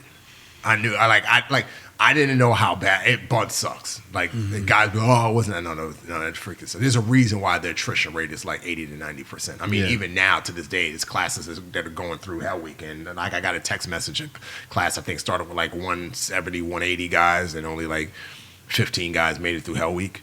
Like it's that's just the way it is, man. It's such a brutal course, but I knew I wasn't gonna quit. So there's almost, so people that are going to listen to this, there's probably some guys out there that are aspiring, maybe someone from the Bronx even who's like, I want to go try to do that. So would you say that part of the formula, one of the parts of the equation, is that you have to know for sure before you even start that you're not going to quit? One thing I tell people all the time is you have to have what's called a deep-rooted emotional reason as to why. Okay. Right? And a lot of guys, in my opinion, that show up to Buds, and not just Buds, but any other selection course, not just any special operations selection course, but anything that's hard to achieve in life, whether it's making the NFL or whether it's freaking being a skateboarder or whatever. Like, regardless of what it is that you want to do, you have to have a deep-rooted emotional reason why. You have to have something that anchors you. And a lot of guys that don't make it in any extreme field is because their reason why is very superficial. I think that's right. That's it. I got a message the other night, like two nights ago, not last night, but the night before. Hey, this guy's in Buds right now, and he's 18 years old, and he's thinking about quitting. And I was just like, well, he's going to quit. And this guy ranks me this, copies and pastes what the kid who's currently in Buds had said to him about quitting. And I was like, those are some dumbass reasons, bro. Those were some dumbass reasons. And what it boiled down to was his reasoning for going was very superficial. It's very superficial. And a lot of people's reasoning for freaking starting a rehab center or starting freaking a tech company or making a film or being in the NFL or whatever the case may be is very superficial. You gotta freaking breathe whatever. You like, yo, it's either this or death. I know my why. Like, this is my why. I'm holding to that why. And if your why is real and concrete and truly your why, you'll make it. You know what I'm saying? Like, you'll make it through whatever it is in life that you want to achieve. You will make it. But if it's not, you'll find out really, really quick. Yeah. And so like I knew my why, you know what I mean? And I was able to build upon my why after I got kicked out of SEAL training and really fortify that why even more so when I went back. And when I went back, did it still suck? Absolutely. But did I breeze through? Like, yep. It sucked, like being freezing freaking cold in that water. It sucked doing those 2 mile time ocean swims. It sucked freaking getting hammered with logs and my knees freaking crying and my back feeling like it's about to break in my neck and the bolts on my head. Like, it sucked staying up for 6 days straight. It sucked doing Hydro Hell Week and all of these different things they made us do and diving in freezing cold water and freaking doing land nav and freaking getting frostbite up in the Laguna Mountains because I can't even feel my toes anymore. All of that sucked, but you know what? It was like, I ain't like, it's a breeze for me. I'm still here. Sure. You know what I'm saying? So one of our lifeguards is he's a corpsman now, and our old lifeguards, and he came back afterwards. He was showing me all this like scars from chafing. Yeah, from chafing. I mean, crazy stuff. Bro, I had patches of skin in my thighs. On each side of my inner thighs, gone, bro. And you see the chafing is bad, where it's just flesh. You see guys' flesh from, you know, the sand and all that stuff just rubbing your skin off, man. Do you think there's a common why? Like, is there some commonality common between superficial why? Yeah, there's a lot of common superficial what would be why. the most common superficial? I want to be respected and looked at as cool. You know what I mean? Like, I want to I want to see how tough I am. I want to grow out my beard and all that stuff. That's superficial. You know what I'm saying? And you get guys that say that, like in their exit surveys. Oh yeah, I didn't really want it. Like, I just wanted to say I was a SEAL. You know what I mean? I think that's the common why. What's the common why that makes guys successful? Everybody's different. Everybody. You can't tell what's in a person's heart. Sure. And that's the beauty of SEAL training. That's the beauty of anything like extremely challenging in life. Even going all the way back to the Holocaust, right? You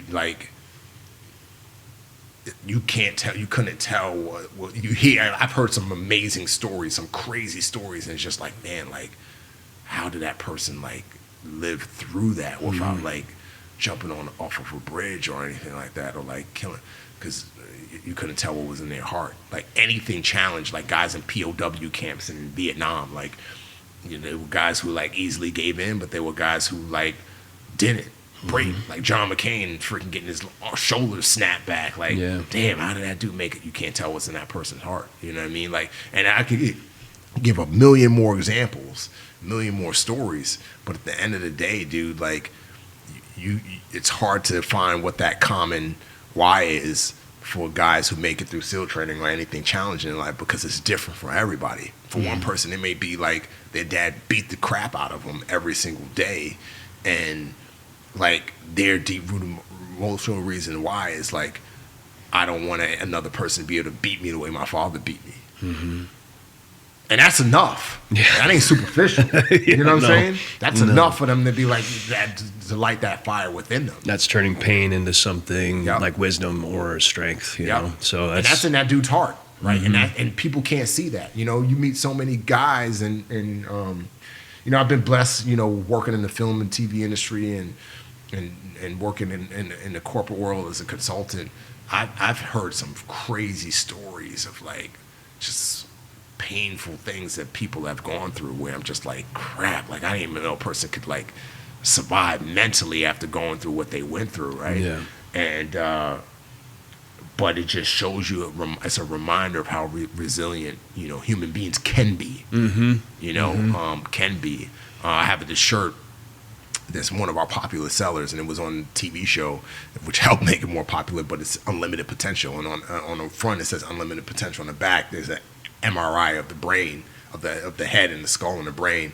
And the brain matter, the words that make up the brain matter is unlimited potential.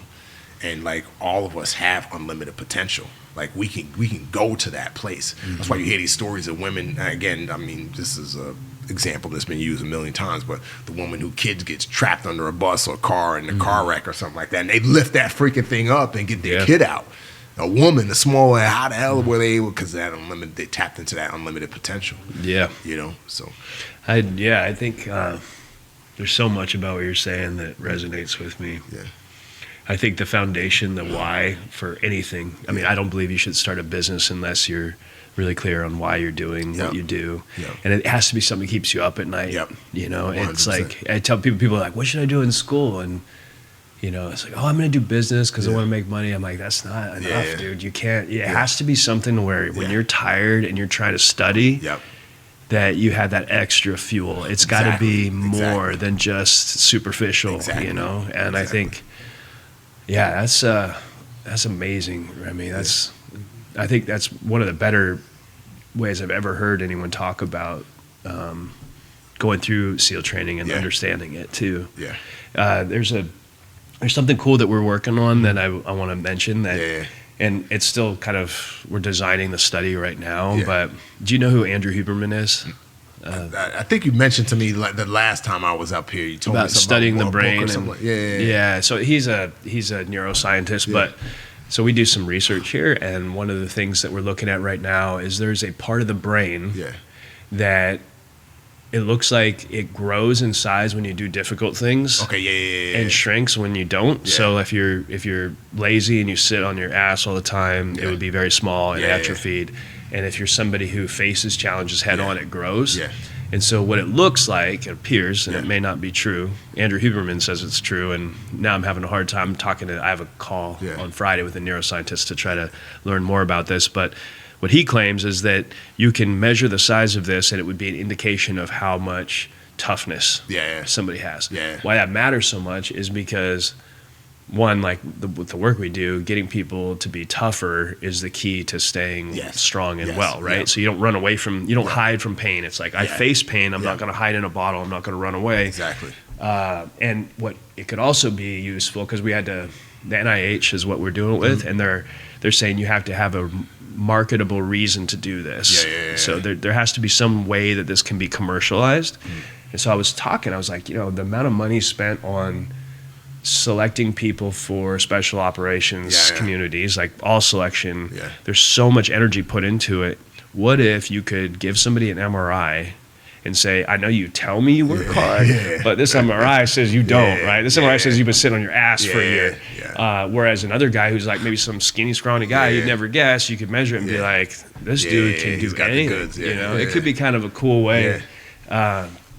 But it also may not work. So no, that's cool, man. It's interesting. I'm interested in grit and what causes people to win. I mean, that's a huge factor for me. So.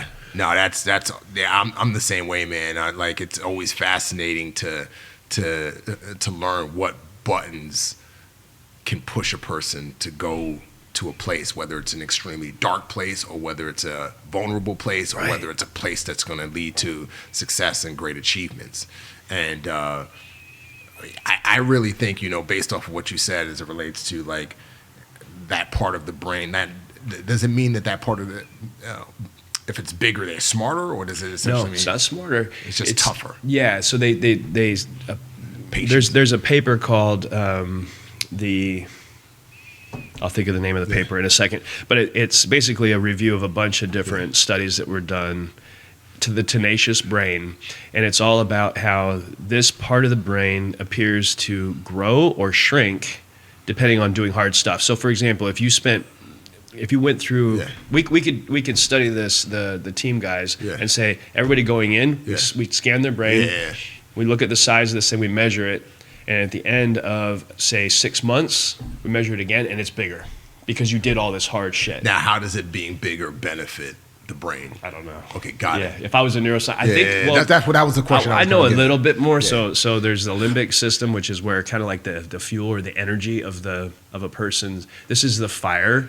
You mentioned like emotion. So we have a part of our our being that in my wife's Hawaiian, right? They say mana, which is like your energy, the fuel, the fire that you have. You have a lot of it, right? It radiates. And then you have your frontal cortex, which is the way that you make decisions about what you do with that. Got it. So if you have no impulse control, that mana just causes you to crack people off, right? And do whatever. So the anterior cingulate cortex is this connection point between these two parts of the brain, and it actually helps to regulate how the energy that you have is sort of expressed in behavior and action in the world. Got it. Yeah. So I would just say, with the advent of and the rapid growth of AI, I really feel like you're going to have a lot of people with that small brain or small part of the brain. Yeah. Because, I even find it like as a professor, like one thing I had to write an introduction for all my students in this class, and I'm teaching the class right now, performance improvement initiatives. And I had to write this long write-up about not using AI. And part of what I said is that, dude, like, you need to challenge yourself and figure things out on your own, because it's easy to just tell AI, write a paper for me about starting a new business and implementing a performance improvement initiative, and then it'll spit it out. But you're not going to grow out of that. No, you're not going to be challenging that in any way. And there are a lot of students, that are using AI in order to be able to do stuff, but there's not going to be growth. And there's a lot of people relying on AI to do other things, which is going to cause people to not be challenged, which is going to cause that part of their brain to shrink, and we're going to end up with a freaking dumb world. Yeah, at least a dumb Western world. 100%. Yeah, it's a huge issue. AI has so many upsides. It could be. I'm also working with this doctor that built a huge AI platform for the FDA, and he's a quantum physicist, brilliant man. AI also has the ability to grab every bit of literature ever written about human health. And then combine that together to help you make decisions about your health. So it's like, that's a great use. Which is bringing up a great point. My wife was, she's a doctor, and she has a friend who she went to residency with, and she's now, I forgot the term, but she's like the doctor in charge of the residents at a hospital in Texas. Okay. And so all the residents kind of fall under her command at this hospital, and she was just like, they know nothing. Like her friend was telling my wife, they know nothing, and like they walk around with iPads now, and if you ask them something, they just go to the iPad and they ask the AI, and she's like, they're not learning to think critically. They're not learning like we did when we were in residency to kind of think through what is this patient's problem and what can this problem be. Like, they're just going straight to the AI, and it's making for bad doctors. And this friend was just saying, I'm scared for patients in the future, because they're not going to be getting like the quality of doctor that we are now, because we had to memorize everything. We had to memorize, learn, problem solve. Like, we had to go through all of these steps, and they don't do any of that. Yeah, that's crazy. It's crazy where we're headed. And I think resilience in general, going back to what we were talking about with the brain and the anterior mid-cingulate and getting through buds, and it's like we're getting through SEAL training. I think it's a systemic issue in the Western world, just weakness and resilience in general. People are becoming very, very soft. And everybody has I would say that most of the Western world has a really poor relationship with pain. And discomfort. And that's at the core of like my entire job, right? It's like people can't deal with emotional or physical pain, and so they run away from it. And so all treatment that we do is like, and this isn't about this, but it's relevant to me. It's like, how do you make somebody more resilient to external stressors so they don't run away?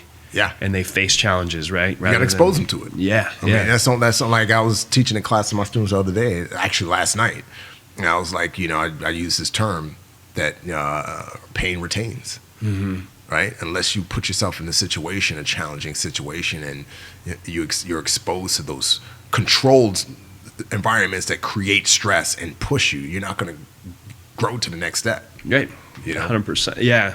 It's a necessary, and it's a universal truth too, man, because there's something called hormesis, which is like that basically all living organisms require they require stress to stay alive. Yep.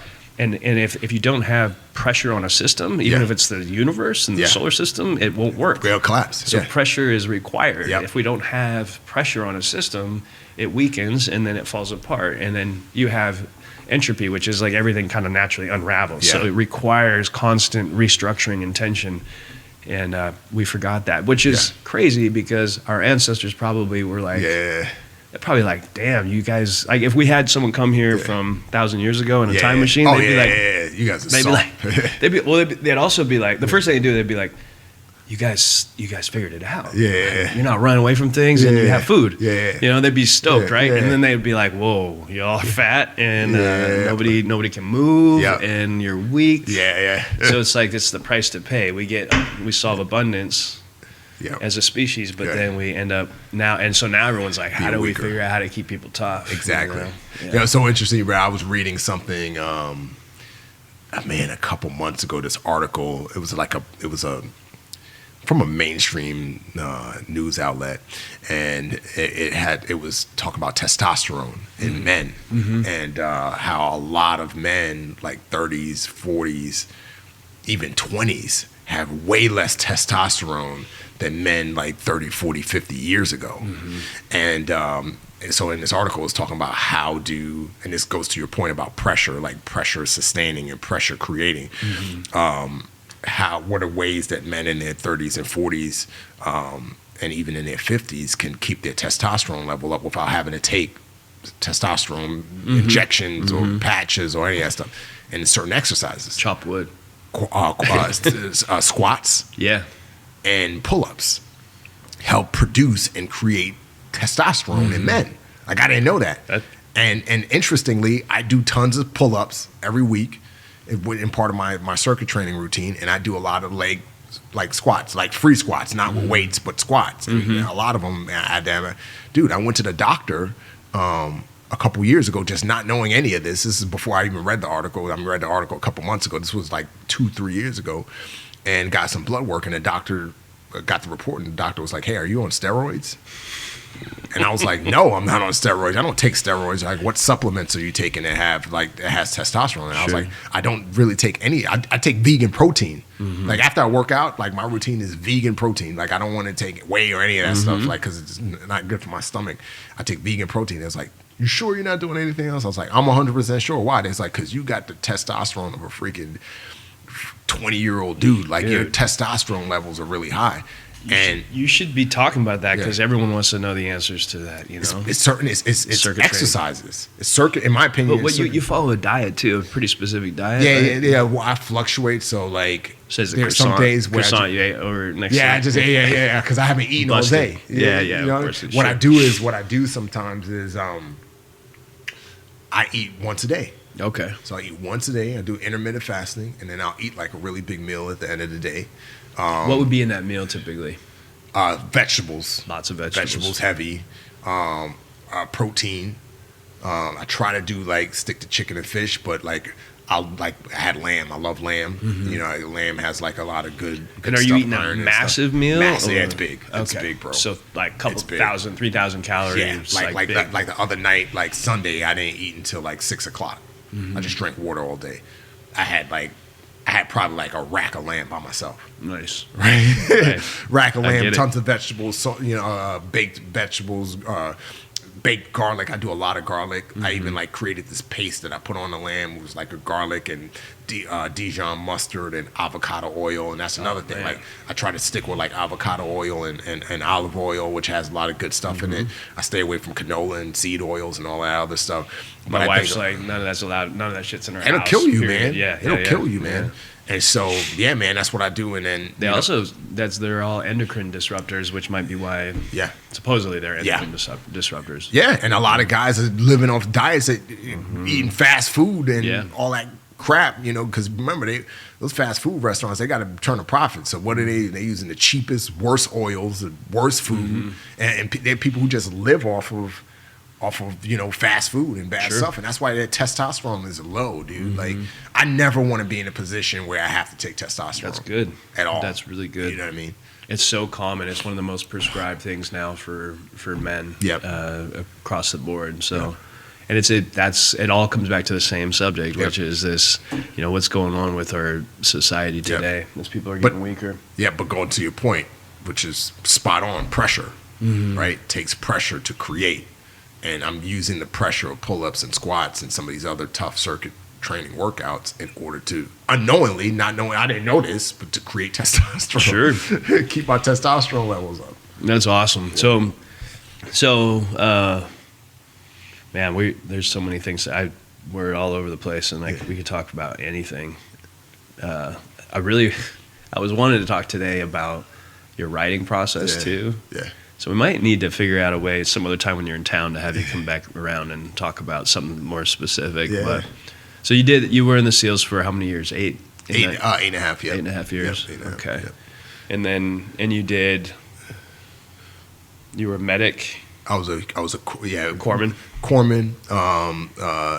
I wasn't. This is a funny thing. I was having this conversation when I was out on this last job out of the country. So, in special operations, all the medics go to a course that's called 18 Delta. Mm-hmm. So you're considered an 18 Delta and all that. Yeah. Well, I've done the pig lab and all that stuff, but that's a different course. But they deal with the goats and they do a lot of other. They actually go work at an ER at the end of their rotation. Okay. After I had gotten through.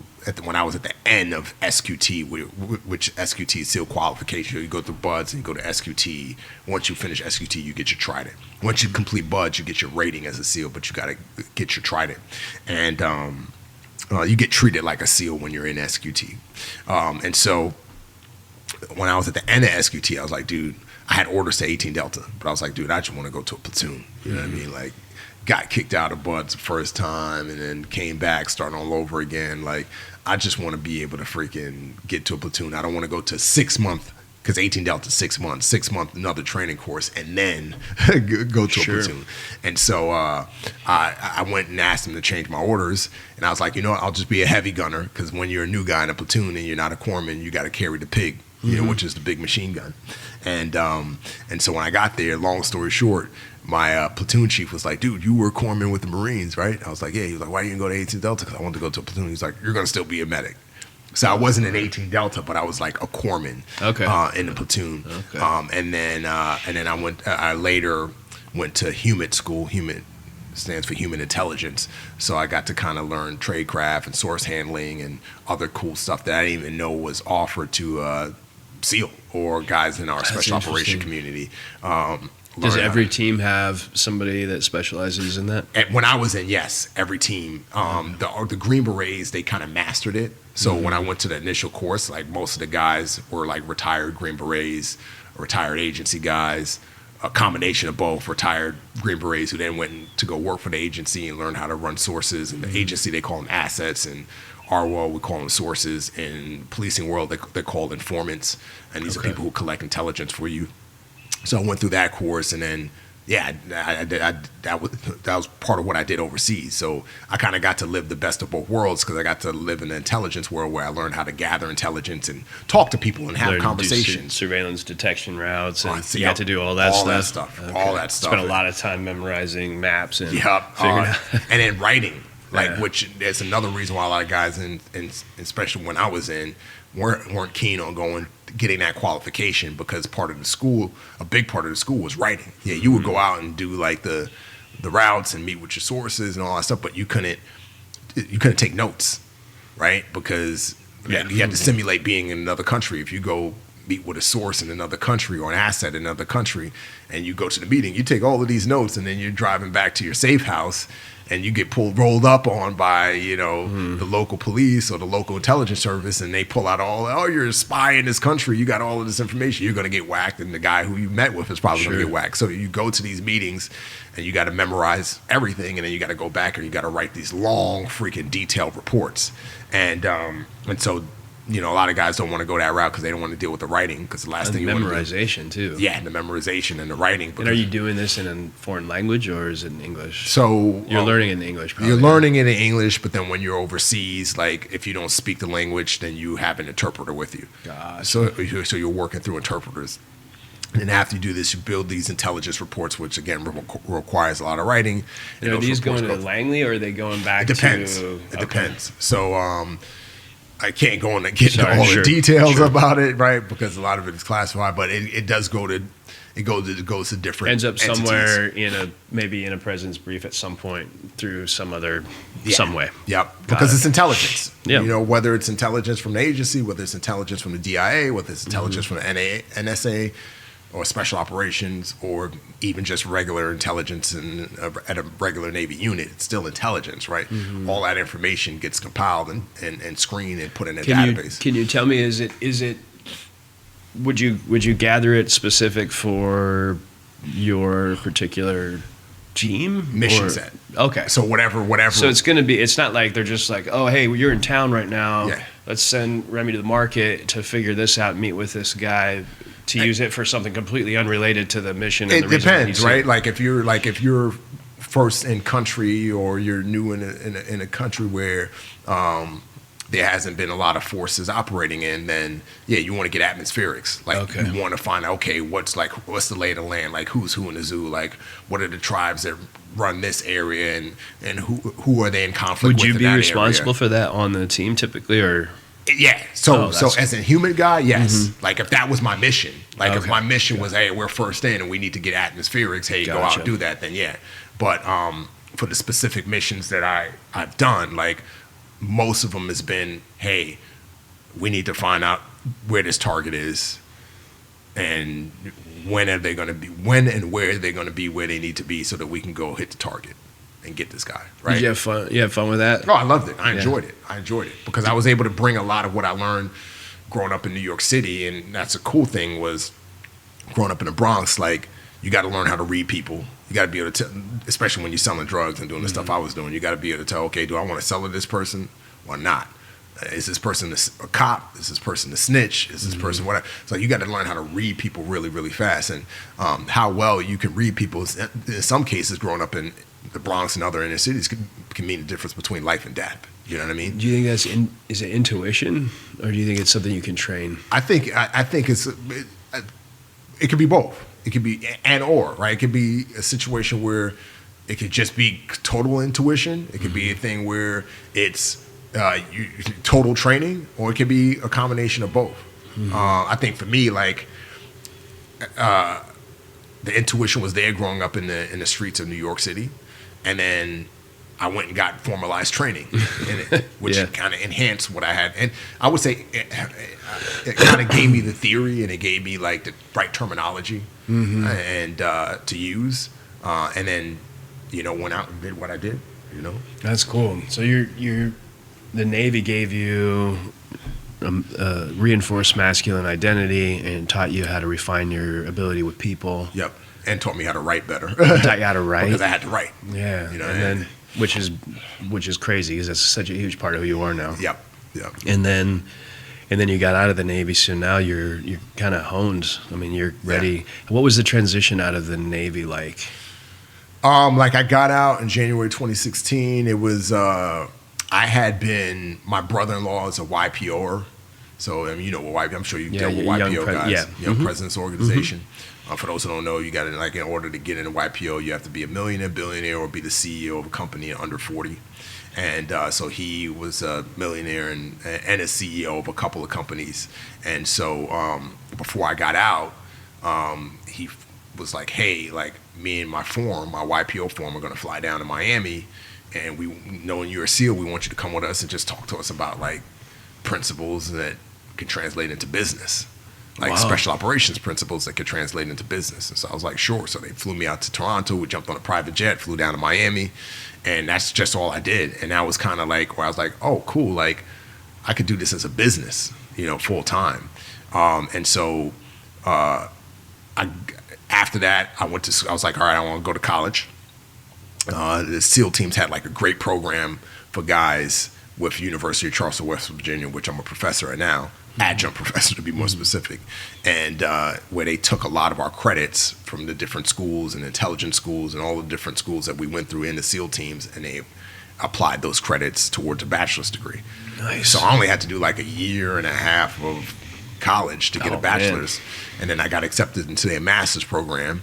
And Does any, just briefly, I'm curious because I know other people definitely would want to know this. Yeah. Is there other branches of the military or specifics in like the soft community where that's similar, where they'll say, yeah, really? Yeah, for example, like corpsman. Corpsman and even corpsman and I forgot the IDC corpsmen, which is like an advanced level of a corpsman.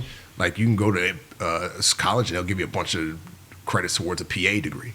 Wow. Physician assistant, and then you just Do go. people dead? Is it common knowledge in the Oh yeah, communities? oh yeah, Okay. oh yeah, All oh right. yeah. And then people go in. Same thing with nukes. Same. It obviously depends on the field, right? But they are like, because you get credits. Like even boot camp, you get credits for boot camp towards college, right? Like obviously they're like an elective credit, so they don't really count toward a degree if you're trying to like become a physicist. But it's something, right? I have a buddy that I would love to connect you to him. He was a JSOC guy. Yeah. You would love him. Yeah. He's a brilliant guy. He was a trainer for snipers. He did all tier 1 schools. Yeah. Like crazy. He's like my resume is like this thick. Yeah.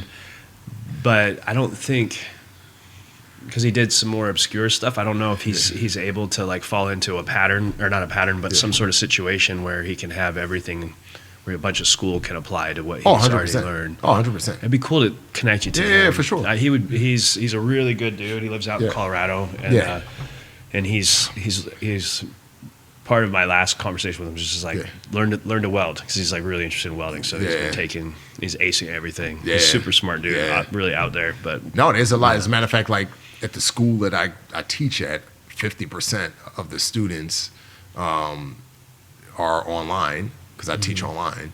It's like being in a classroom, because it's the same curriculum as a campus classroom. And then instead of meeting in a classroom, we're meeting on like this Zoom kind of It's deal. not Zoom, but it's like a specific program that's called Collaborate, specific to the university.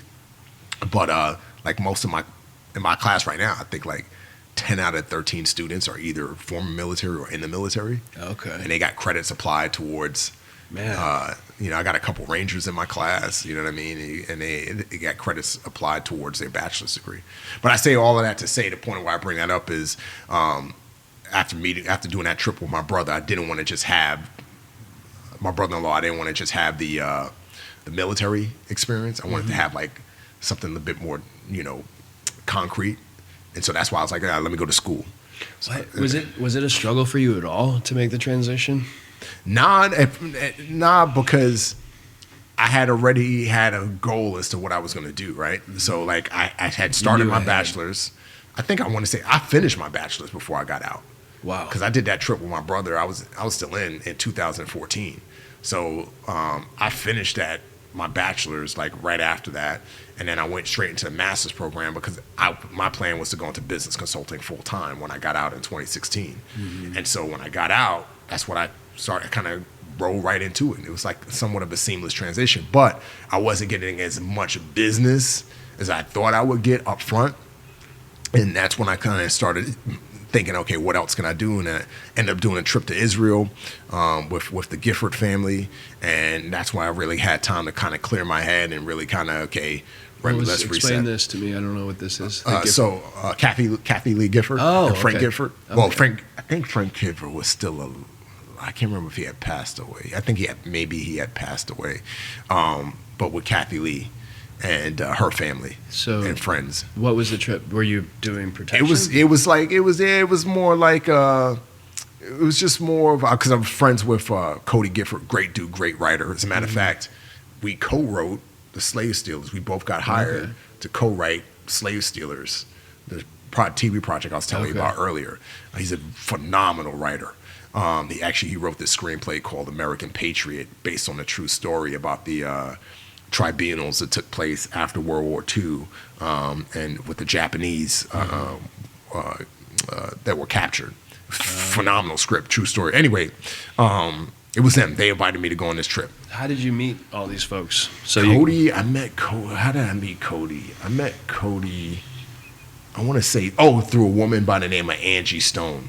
So I had shared my story on a ministry. There was a ministry called I Am Second. where they had people tell their stories in a very shot in a very vanguard way. And so Angie Stone was, she worked with the Nashville branch of I Am Second. So one day she was like, you need to meet Cody Gifford. He's a really good guy. And so I met Cody Gifford, and we became friends. And then later when his mom wanted to go to Israel, and she invited a bunch of friends and family members and business associates to come, like she was like, would you like to come? And I was like, yeah, sure. So it was perfect timing, because I was like, I needed to get out of my environment in order to kind of like think and process and, just figure out what my next steps are going to actually look like. Is it at this point you're thinking you're going to be this executive coach kind of full time, but it's not quite going the way you thought. No. And so it's like you're getting the reality of how I got to pay the bills. There's a different and you can learn everything too. Yeah. Like there's a ton of people that have graduated from college with great degrees, but it's that transition from what you learned and then how to apply it in the world. So you're kind of going through that. Yeah. Got it. Okay. So now you're in Israel. So now I'm in Israel. Had you ever been there? Or is this that was my first time. Okay. That was my first time. And got back, and I was like, all right, I'm going to apply to GRS.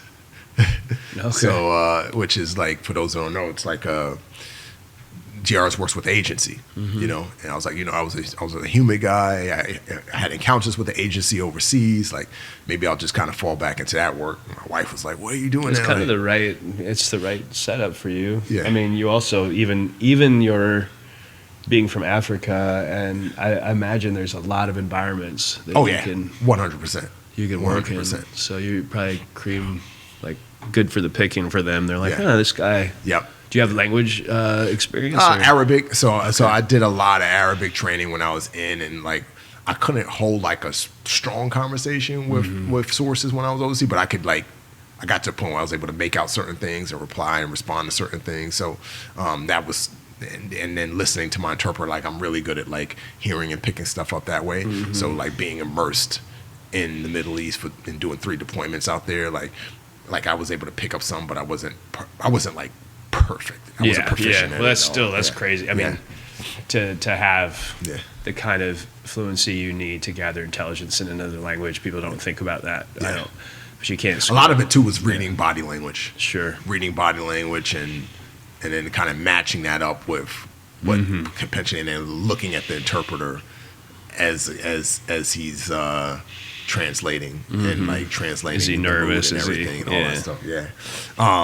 Okay, so GRS and then so like I started the process of applying, sending my resume, my DD 214, like everything that I needed, and then like a month later, a buddy of mine, Charlie Keating, who I mentioned earlier, he passed away, and went to his service, and at the end of his service, ran into a guy there who was like, "Hey, somebody in Hollywood's been looking for you. Let me get your phone number." I gave him my phone number, and then this woman who works with Michael Bay reached out to me about a week or so later and said, "Hey, Bay's looking for somebody with your background to work on Transformers. It's just one day up in L.A.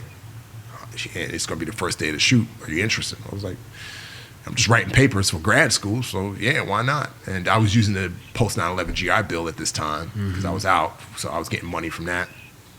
And ended up going. One day turned into 3 weeks, 3 weeks turned into 6 months on that film.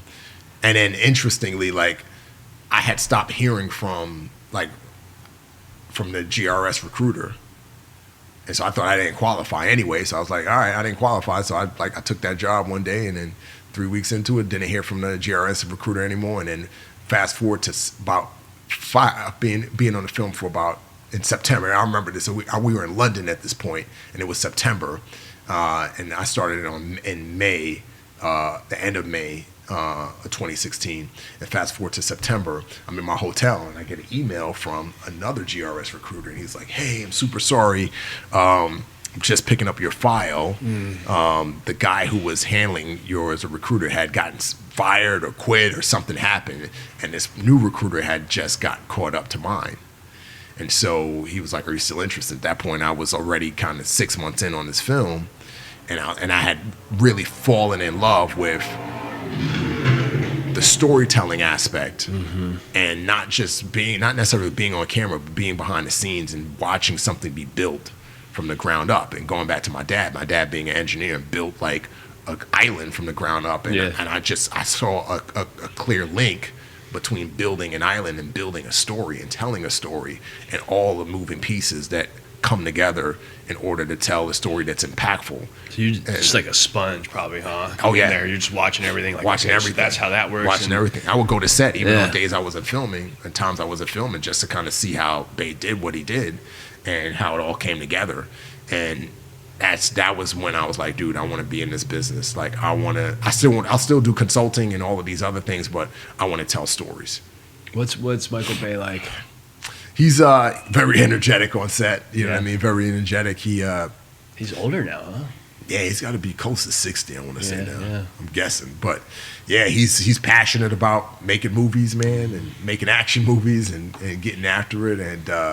And when he knows what he wants, he goes for it 100%. You know? That's cool. That'd be interesting to watch. So that's a really amazing way for you to learn everything you need to learn for what's next. Yeah, I've done 3 movies with him, and got to kind of be by him, all 3 movies. And how did that happen? Was it his casting director, or did you and him? So after Transformers, like, obviously, like, we hit it off, and then when he started 6 Underground, I remember I was in DR with anti-human trafficking nonprofit, doing some work down there, and then as soon as I landed in Miami from DR, I had like a bunch of missed calls, voicemails from Michael Bay's producing partner, and so I called him back and I was like, hey, what's going on? And he was like, Bay's starting 6 Underground, and the advisor that he usually uses is not available. He wants you to start training the actors. I was like, when? He was like, now. I was like, dude, I just landed. I won't be home for another week. I got to go to Texas and then go back home. He's like, all right. So I got hired on 6 Underground, strictly as an advisor, technical consultant, whatever you want to call it. So I trained the actors. Went out to Terran Tactical where Keanu Reeves trained for John Wick. And had access to all of the guns and ammo and weapons, and trained Corey Hawkins, Adria. Wow. She wasn't as big then, but she's a massive movie star now. Manuel Garcia Ruffalo, he's now the Lincoln Lawyer on Netflix, really big show. I think they're going in their 3rd or 4th season, and a couple other actors. And then after got them all trained up on weapons and fitness and tactics and all of these different things, flew out to Italy. And I was right there on set with Bay and Ryan Reynolds and the rest of those guys, and just helping make things look authentic and real, especially on the tactical side of things. And then Bay hired me. Said like, hey, 2 years later, hey, I'm doing Ambulance. Want to come work? All right, come work. And then I had done other films and other TV shows in between, but that was kind of how I started, and then worked up to where I am now as a writer-director. Really trying to tell impactful stories. Specifically, my first one was human trafficking, because that's the field that I've been kind of like working in the last few years. Yeah, tell me about that. So I don't know any of this. So what, you said you were in Dominican Republic. Yeah. How did you end up with that gig? How did you end up going down there, and why? And also, what the hell's your wife saying about all this? Yeah. A buddy of mine, Dave Lopez, we went through Buds together, SEAL, and when he got out, he ended up working with a human trafficking nonprofit, right? And he rose up in ranks and ended up becoming the lead tactical operator for, they call them jumps, but like deployments down to like South America, DR, other places where they essentially set up stings and trap Americans who travel down to these countries to pay for sex with young people. This is all because of a law that was changed, right? There was a law that was changed that allows us to go to other countries, and if Americans are violating American law in other... I don't know anything about that law, okay. But I do know that all of the countries that Dave and his team were operating in, they would partner with the local police. So they weren't out there operating unilaterally. Okay. They had to, like, they were like moving with the local police. And so, but yeah, they would arrest Americans, but then they would also rescue kids who were trapped in these like sex trafficking rings, man. Like, I mean, just horrible, man. And so anyway, Dave had reached out to me. He's like, yo, dude, like, you looking to do some work? I was like, what kind of work? And he's like, check this out. He sent me like a trailer to this documentary that was done on his anti-human trafficking nonprofit. I watched. I was like, damn. I was like, because it was actual people, like kids, like 9, 8, 7-year-old kids that were being trafficked for sex and raped and all of this stuff. And I was like, damn. And so I showed my wife the trailer, and my wife at the time, she works for a bigger hospital chain now, but she was working at community medicine, and we lived down in San Diego. So she was working at a community medicine clinic in San Diego. So she would get like kids from Mexico and like just the poorest of the poorest kids in her clinic. And a lot of them were just like, I mean, child molestation, trafficking, like different stuff like that. And so when she watched the trailer, she was like, go. She was like, go help. She was like, this is horrible. Like, use your skills, go do whatever needs to be done. Like, this is sick. And so she took it easy. It's crazy that this happens. Oh man, it happens, dude. It happens right down the street here. It happens everywhere, man. Like, you could be driving down the car and there's kids in the car or somebody in the car, and you think, oh, they just with their parents. No, they're being trafficked. I mean, it's a $150+ billion industry. It's a massive industry in America. As a matter of fact, Americans drive the demand for a lot of trafficking that takes place globally. You know what's so disturbing, Remi, is that it's not. In order for that to happen, there's multiple people that are engaging in this behavior. Yeah, and they're around us. Oh, 100%. And that's what my short film focuses on. Even the feature film, you know, I've been having meetings with other producers and the producers on the film, and you know, especially when we get to notes about the screenplay and certain things. Like, one thing, like, I don't want to give away too much as it relates to the film, but like, for example, like, I had to tell them, they was like, well, why isn't this person overtly, again, I'm paraphrasing because I don't want to give away what happens in the story, but why isn't this person like overtly like trafficking the kids? Why is it so subtle? Why does he work at McDonald's? Again, that doesn't happen, but right, I'm just trying to hide. The producers be like, why'd you freaking tell that part of the movie? And I'm just like, dude, like, traffickers are not freaking monsters, big 6'10", like evil looking dudes with tattoos on their face that freaking go about and make it clear what they're doing. Like, it's the person working at McDonald's. It's the person like working at the drive-thru. It's the person working in the clinic, the nice person, like they come in all shapes and sizes. It's women. A lot of people don't realize, they think, oh, it's just men that traffic kids. No, it's women. Like, a lot of women are involved in sex trafficking rings, and not just sex trafficking rings. Like, when people hear the term human trafficking, their mind just goes to sex trafficking, but sex trafficking is just one part of human trafficking. You got forced labor, you got organ harvesting, which my film focuses on. You have forced marriage. You have any way a person can be used and you know, to make money or be used as a slave against their will. Against their will, like that's a form of trafficking. Even like, I interviewed a guy who, it's a long story, but I'm just going to make it short. He was trafficked. He was misled and told that all he needs to do is get from Venezuela to Mexico, and these drug cartel would move him into the U.S. And he paid $5,000 for that to happen, but it didn't happen. He ended up getting to Mexico, getting abducted as soon as by the cartel guys who sent him this pamphlet, said, come here and we'll get you in America. And he ended up getting put in his house in Mexico, and in the house there were no door, like doors were locked. It was pretty essentially like a prison, big mansion, but a prison. And it were people from all around the world there, and they had been trafficked. They were now being trafficked. They were lured there, and by the cartel with promises that they would be moved into America, and the women were used for sex trafficking. Some of the kids were used for sex trafficking.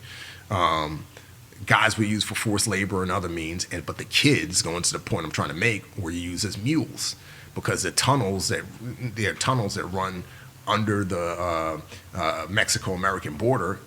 Big adults can't fit through them, but kids can fit through them. And so they would take the kids, give them backpacks full of drugs, and the kids would have to move the drugs as mules, like under these tunnels, through these tunnels, and into the U.S. and other drug dealers and cartel would pick up the drugs and then go on about their business. So people can be trafficked, and there's a multitude of ways people can be trafficked. And that's why it's such a massive industry, because any way a person can be used, they're going to be used for money. And so when you went down to DR, that was for sex trafficking specifically. And this foundation was your buddy? My buddy he didn't own it. He was in because he was a SEAL. He was mainly in charge of like the tactical operations side of things. So he would work with the partner force in these other countries, and he would like, you know. Are you guys fully kitted out and the whole deal when you're going into these places? Yeah, we had. Depends. Some countries will let you rock with guns. Depends on like the police officer or the police chief or whoever you're dealing with. Like in the city, some would be like, no. You know what I mean?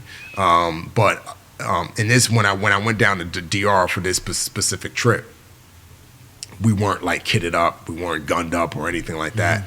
Like the main part of this trip was essentially to talk to the parents in this slum, because it was a slum in DR where the parents would sell their kids to traffickers in the northern part of DR, and the traffickers would give the parents money, and then the parents would be able to provide for their families. But then girls would be sent up to the northern part and be used for sex. And we're talking 9, 10, 11-year-old girls. And so our job at this point was think of it as HUMINT, right? Yeah. Our job was to essentially kind of talk the parents out of that. Psychological and try to provide resources. Yeah. Yep. Try to provide resources for them so they wouldn't do it, right? Because there was I'll never forget, I was brought into this chapel in this slum that was like no bigger than the size of 2 handicapped toilet stalls. And at the end of the chapel was a dead baby in a casket that was probably about 6 months old. And our guide explained to me that the baby died because the mom, she wasn't getting enough food, so her breast milk ran out. Yeah. And so she was mixing formula with the local water, and the water, that's what ultimately killed the kid. And so what he was explaining to me was like, this is their plight. Either they sell one of their kids to the north, to the traffickers, so that kids could be sold for sex and make money and provide for the family, or they don't, and all their kids die, right? And so that one thing I found when it comes to trafficking, it all boils down to desperation, right? The family, and that's what traffickers do. They prey on the most vulnerable people, the poor, very vulnerable. I mean, I posted a video a couple days ago about this Ukrainian organ trafficker who was caught in Poland with 56 kidneys. Yeah, female. Female. Yeah, I saw that article. Yeah, and she had and what she had been doing, she was on a red notice, which a red notice is essentially Interpol got it, right? Interpol red notice, and she had been charged like back in 2019, 2020 for this, but she was going to very vulnerable, poor people and saying, "Hey, listen, give me your kidney, I'll give you $10,000." And coercing them into doing it. Hey, you're poor, you ain't gonna do it. You're gonna be stuck in this horrible situation. Give me your kidney. And they would do it for $10,000, and she would turn around and sell it for hundreds of thousands of dollars, right?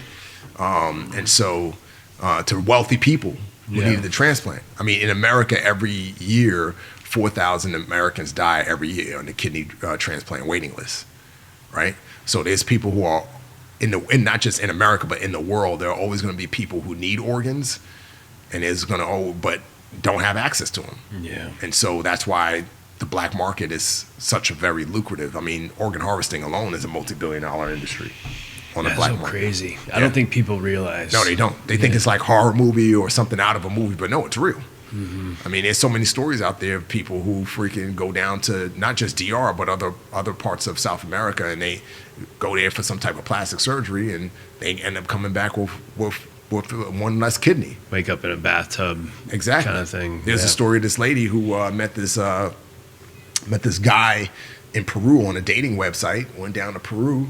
He was a medical school student, never came back. American woman, never came back. And her corpse washed up on the beach one day, in Peru, and her head was cut off, torso was open, and all her organs were gone. And he got caught selling her organs on social media. Yeah, that's how he got caught. So I mean, it's a huge thing. It's when you have people who are desperate because they're dying and they need an organ, they're going to do what they have to do. But then when you have people who are desperate and they need money or they need resources, they're going to do things too. That's crazy. Yeah, that's the thing that's so. Can we talk about your short that I watched? Yeah. That's what's so interesting about that film, and what grabs you so hard is that you've got this dad it's his son. Yeah. Right? So it's like you have all this internal conflict going on. Just like you said about DR. It's like families, it's like, what do you do this or you do that, you know? And I don't know. What got me was just the fact that I got 4 kids, and you wonder like how far would you go, you know? And that dude was like clearly removed enough from it to where he was like, I don't want to know. But he did know. It's weird. Yeah, man. And people that have money think they can buy anything they Exactly. want. Oh, 100%. 100%. Yeah. 100%. It's just ugly. Yeah. And then you're making a full feature. Full feature film, man. So the short film is called The Unexpected. The feature film is called The Unexpected Redemption. Is Unexpected the short? Is that available to be seen anywhere? Yep, on YouTube. Okay. So people can watch that anywhere. Anywhere on YouTube. On YouTube. It's free. You ain't got to pay for it. So check out The Unexpected. Yeah.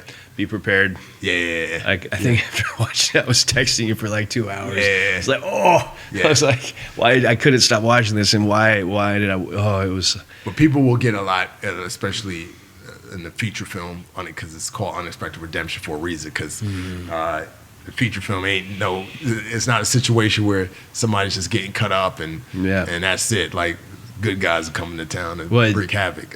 I think you did it on purpose, but what you created in me was this visceral response. I'm a pretty compassionate dude, but in the end of it, I was like, these people need to die. Yeah, 100%. Right, and so that was my feeling. Yeah. And then I think the feature film they do. Yeah, that's so good.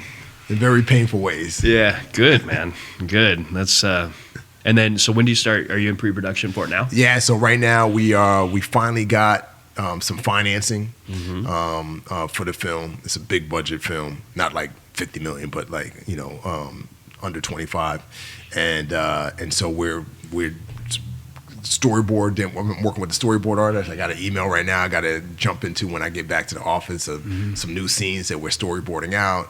We set a meeting with a costume designer. We in talks with a really big production company, independent production company, which has done some like massive movies for them to come on board and provide production services just because they have a lot of credibility.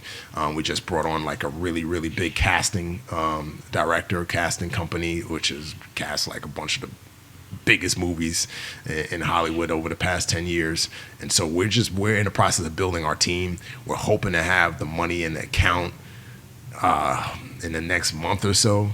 It was supposed to happen by now, but the financier's been dealing with another project, so it's been slow. But we're hoping to try and get in production by the end of spring, the latest, and then just really, hit the ground running with it. Do you have any of your talent figured out yet?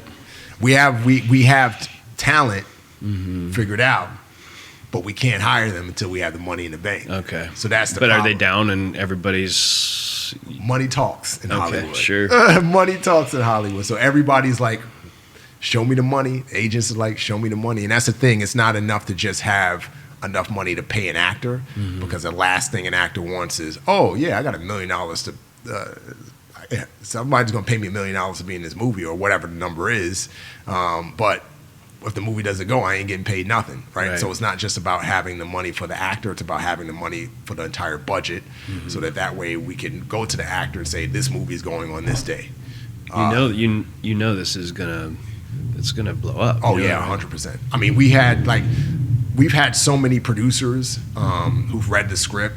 I mean, we had to just turn down like a really big producer who wanted to be a part of this project, because they see the writing on the wall. They see that, this is a topic that's not just a domestic topics. Not just it's a global topic, right? It's a global topic. So you add that on. It's like when we talk about intellectual property, a lot of studios, what they look for is like a book or a comic book or a podcast, because they already has a built-in audience. Well, human trafficking, I mean, it's an IP in and of itself. There's articles coming out every day about organ harvesting rings, sex trafficking rings, the Epstein files, all of this thing, right? All of this stuff. And so it's like, you know, it's the IP is there, the audience is there. I mean, look at the success of Sound of Freedom and Taken and some of these other films that you know touch on human trafficking. Like it's ripe for the taking from a financial standpoint. So yeah, we got a lot of people that want to be involved. And as a matter of fact, when I was just in the country I was in doing the work I was doing, like I came across a tactical gear company, like one of the best tactical gear companies that provides gear for tier 1 operators, not just in America, but in other countries. And they signed on to provide all of our gear and even like uniforms and stuff for free. Nice. Like they're giving us all, and it's like, when I say it's like legit gear, like there were some prototypes and stuff that's in the R&D that they showed us that they're going to let us put, they're going to be like, hey, first time people are going to see this is in your movie. And so like we got a lot of like people that are like jumping on board to make this movie happen because they believe in it. They believe in the message, and it's an impactful message that can really, you know, everything that I do when it comes to filmmaking, like I truly believe that time is a massive investment, right? Like the most precious thing that we have isn't money, it's time. Because we don't have unlimited time. All of us are on Earth for a limited amount of time. Yeah, and we don't know how long. And we don't know how long, which is a crazy thing, right? And so I'm going to ask somebody to invest 2 hours of their time into watching my movie, then they should get something out of that. They should get something out of that investment. So that's why with every story I tell, especially this film, I want people to come out saying, I'm better educated, I'm inspired to do something, and I'm motivated to do something. Right, and so that's the goal, and that was the goal with the short film. As you said, I wanted people to get something out of it, and so that's the goal with the feature film, and I truly believe that that's going to happen. It will. I mean, when you first told me about it, and I felt it that night after watching it, and I told you the next day when I called you. I just know. Yeah. I just know, and I'm not. I know that sounds crazy, but I'm rarely wrong about that kind of stuff. So when I text you about mentioning you being on here, and I'd said some stuff about it, and you're like, I don't know about that, and I think you're on your way to being one of the more important filmmakers that we have in this country, and I'm just so stoked that I got to meet you before you became totally inaccessible. Thank you, brother. Appreciate it. No, and here's why, and for whatever it's worth, you know, I could be full of shit, but I think it's not just your talents, because you're super bright dude. I'll explain that in a certain way. So talking about your dad memorizing the Quran and you doing HUMINT and all the things that you're capable of. There's the history of the word genius. And I'm not saying you're a genius or you are, but the history of it is super interesting. And it means like it comes from Greek times, I believe, and it was that there was a spirit that embodied somebody that drove them forward. And so genius isn't just about being smart. It has to do with the history of that word. Actually has to do with some sort of force that's sort of outside of you, that's influencing your behavior and moving you forward. And I think I could see it in your eyes. Nobody's purely perfect, but there's you are the only thing that would stop you from being successful in my mind is you giving into the many tests you're going to have coming up. There's a purity in you. I see it. It radiates out of you, man. And so that combined with your talents and your God-given gifts, dude, you're literally unstoppable. Glory to God, man. Appreciate it, man. I really, and I'm not an expert in this, but I'm certainly an expert in watching people transcend to some of the most amazing places. Like I've seen it so many times, thousands at this point, watching people go from one place to another and then discovering kind of like that power in themselves. And then I watch people battle their demons. And everyone does. I don't care who you are. Like if you're incredibly successful, most people yeah. can't be successful No. because they can't handle being successful. 100%. Right. And so the challenge is like, how do you maintain the beauty and the clarity that you have as a man and that you've developed, while also gaining all the things that will tempt you towards the dark side. So how do you do that, you know? And For me, it's God, man. It's just staying rooted in God, staying rooted in the Word, bro, and prayer, and keeping good people around me to hold me accountable, like yourself and, other brothers that I have around me to, kind of like what I said to my kids, like, don't be afraid to tell me when I'm wrong. You know what I mean? The worst leader is a leader that's created an environment where everyone is just a yes man. Yeah. You know what I mean? And it's just like, yep. And so I think for me, like my faith in God and faith in the Lord, and that's what I look to. Because I know what it's like to not focus on the Lord and to like get ahead of myself. The Bible talks about, God will, he'll humble those who won't humble themselves. You know what I mean? And pride goes before the fall. And I've fallen many a times, not just like me turning to Jesus. Like I'm talking like afterwards. And I know what that feels like to be crushed down and to be reminded like, hey, you're not in control. You're not the cat's meow and the dog's bow wow. You better get yourself together. And I don't want to go back to that place again. So for me, it's just really keeping my eyes on the Lord and the Word and keeping good people around me that's going to be like, yo, bro, you stepping on your dick. So good. Dude, that's good. You're I'm excited. I'm really excited to see what happens. And I think one of the things that I've been thinking about lately, and we'll how long we've been going? We've been going a while.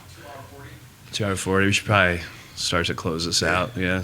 And maybe you could come back at some point if you But something I've been thinking about a lot lately, and it's even related to your recent little trip overseas, is how in America, and this is related to your film, and so maybe there's a way to tie all this stuff together. But in this country, we're so removed from the average civilian is so removed from 100%. Anything dark.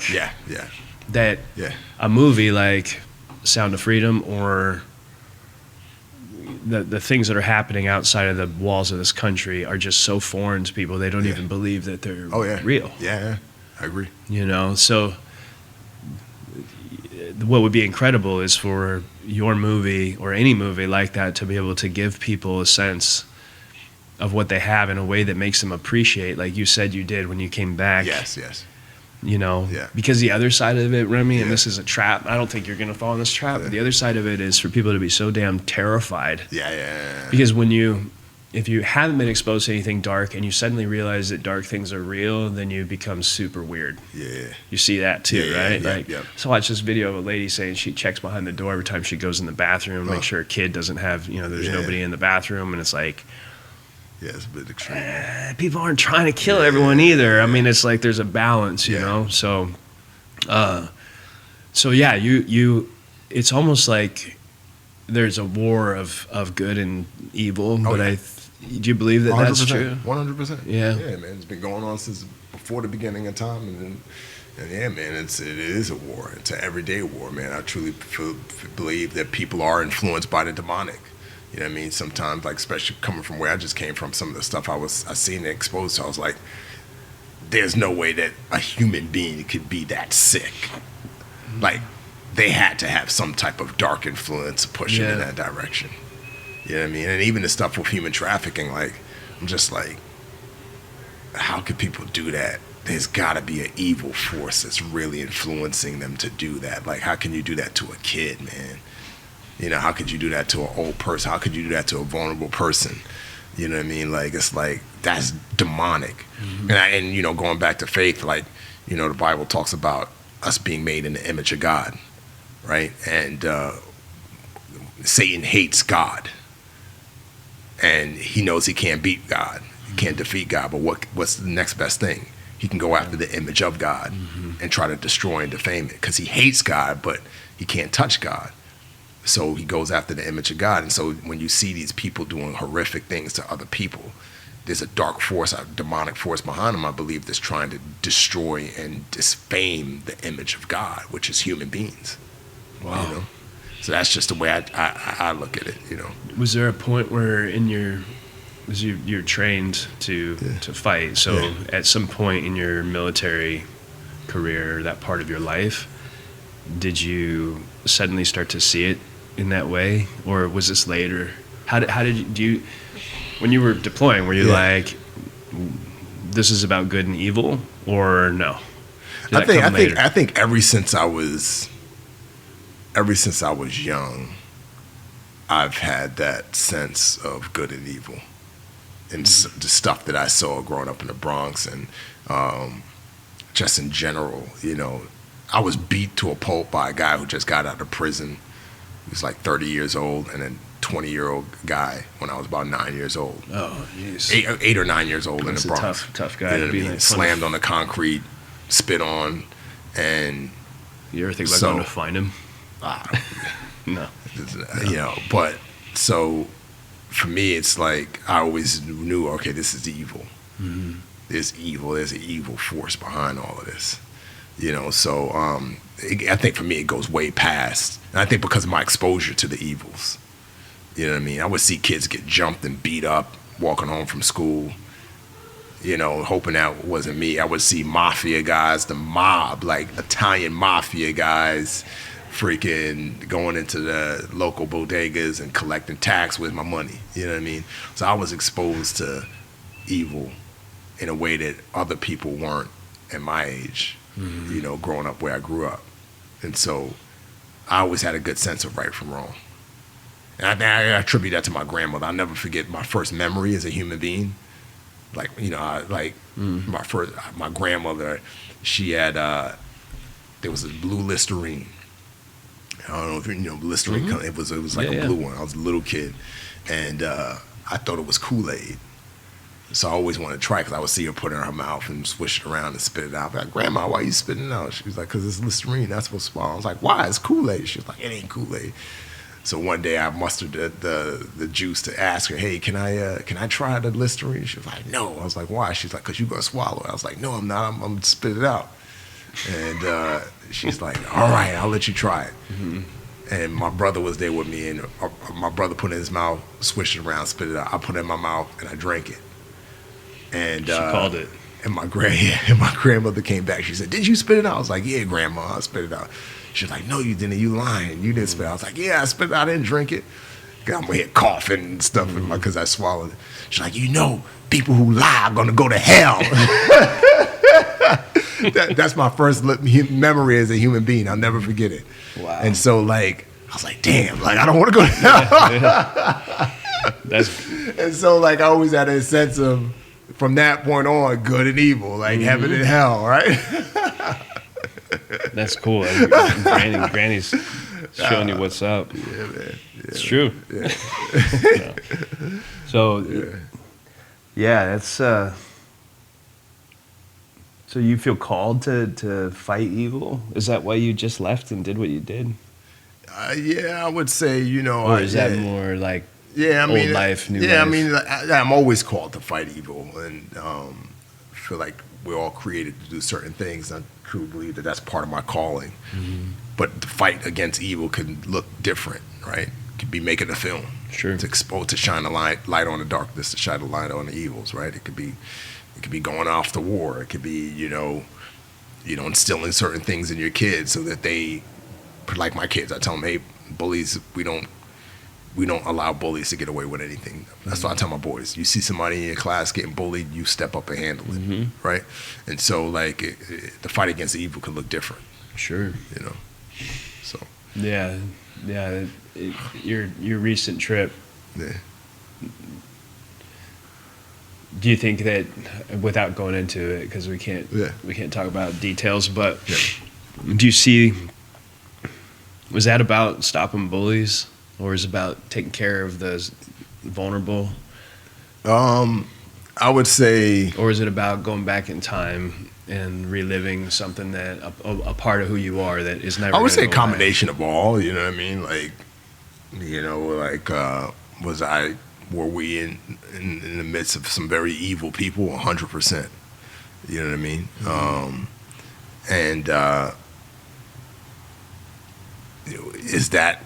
Did I have the skill set to be in that environment? And have I not like used that skill set in a while? And like, hey, wanted to kind of see, do I still got it? Yeah. You know what I mean? So I would say a combination, for sure. Yeah, I think, and so you went over, you have 4 kids and a wife. Yeah. Did you just make that decision and tell your wife you were going to go? Or Yeah. That went well? I made the decision, then like jumped on told her I'm going, and she raced home. She was like, what are you doing? I thought you gave up this life. It's like I was an alcoholic or something that was going back to the bottle. She was like, what are you doing? Like, you've been a civilian. Why are you doing this? Why? Like, I can't believe you're going back. I was like, hey, it's what I'm called to do. You know, it's going to be all right. You know, you're going to die. Hey, I could die driving up to Treehouse. Yeah. You know what I mean? I just heard a good friend of mine, his girlfriend, 40 years old, she just slipped in the bathroom, hit her head on the sink, and died the next day in the hospital from a traumatic brain injury. You know what I mean? Yeah, it's like, crazy. People. Death is all around us all the time. So like to be like, oh, don't go to this war zone and do this job because you could die. Well, I can die in my sleep. It's time for God to call me home. There ain't no stopping that. That's true. Yeah. So. Yeah, it's such a crazy thing how easy life can just disappear. Yeah. There's a woman that I do open water swimming, out along the coast here. Yeah. And there's a woman I swam with a few years now. She's been doing it for years, and they've just found her. Damn. Yeah, out in the water. She barely had a pulse, and she swam a lot by herself. So you can't do that. Yeah, and she was, none of us wear wetsuits out there. Yeah, it's like hypothermia. You got to go so fast if your body fat is not where it needs to be. And did she die? Yeah. Oh. Yeah, she died. So I want to revive her. Super healthy person. Like you would never think. She's a channel swimmer. She swims at Catalina. And that kind of thing. And she's gone. Yeah. So it's just one moment someone's there, and the next moment they're gone. That's it. Neighbor across the street, the U-Haul place up here. Every day, like he's giving me shit. I'm out at my shop, and he's teasing me and stuff. And then one Monday he doesn't show up. I'm like, where's Manny? Like, oh, he went to the hospital. He had some infection, and he got septic, and he died. Damn, I was like, what? Just like that. Dude did not know. You know what I mean? I think like, man, I was talking to him 4 days ago. That could have been like 4 days. Exactly. You're gone. You never know, man. It's crazy. You never know. You can't take it for granted, brother. Yeah. Can't take it for granted. Yeah, you gotta live a good life and do whatever you gotta do. So you wake up every day with some meaning. I agree. Well, I at some point I wanted to talk to you about writing, because a lot of people that are listening to this are into writing, and that's something that I think would be. We get on the next one. We do, and I got a tradition I'm going to start in the future too, which you have to be here for, because I'm going to be giving you something that's going to be like kind of a cool little thing we're going to do. I appreciate it. So appreciate you, my brother. Thanks appreciate for having me on, man. Thank you, Remi. All right, man. Yeah. All right. Yes, sir. Take care. Yes, sir. Hey guys, it would really help us out a lot if you liked and subscribed. We have a lot more episodes on the way, and if you like what you saw here today, put your notifications on and you'll know when a new one comes out. And we're excited to get them in front of you guys and to hear what you have to say. So please leave your comments down below.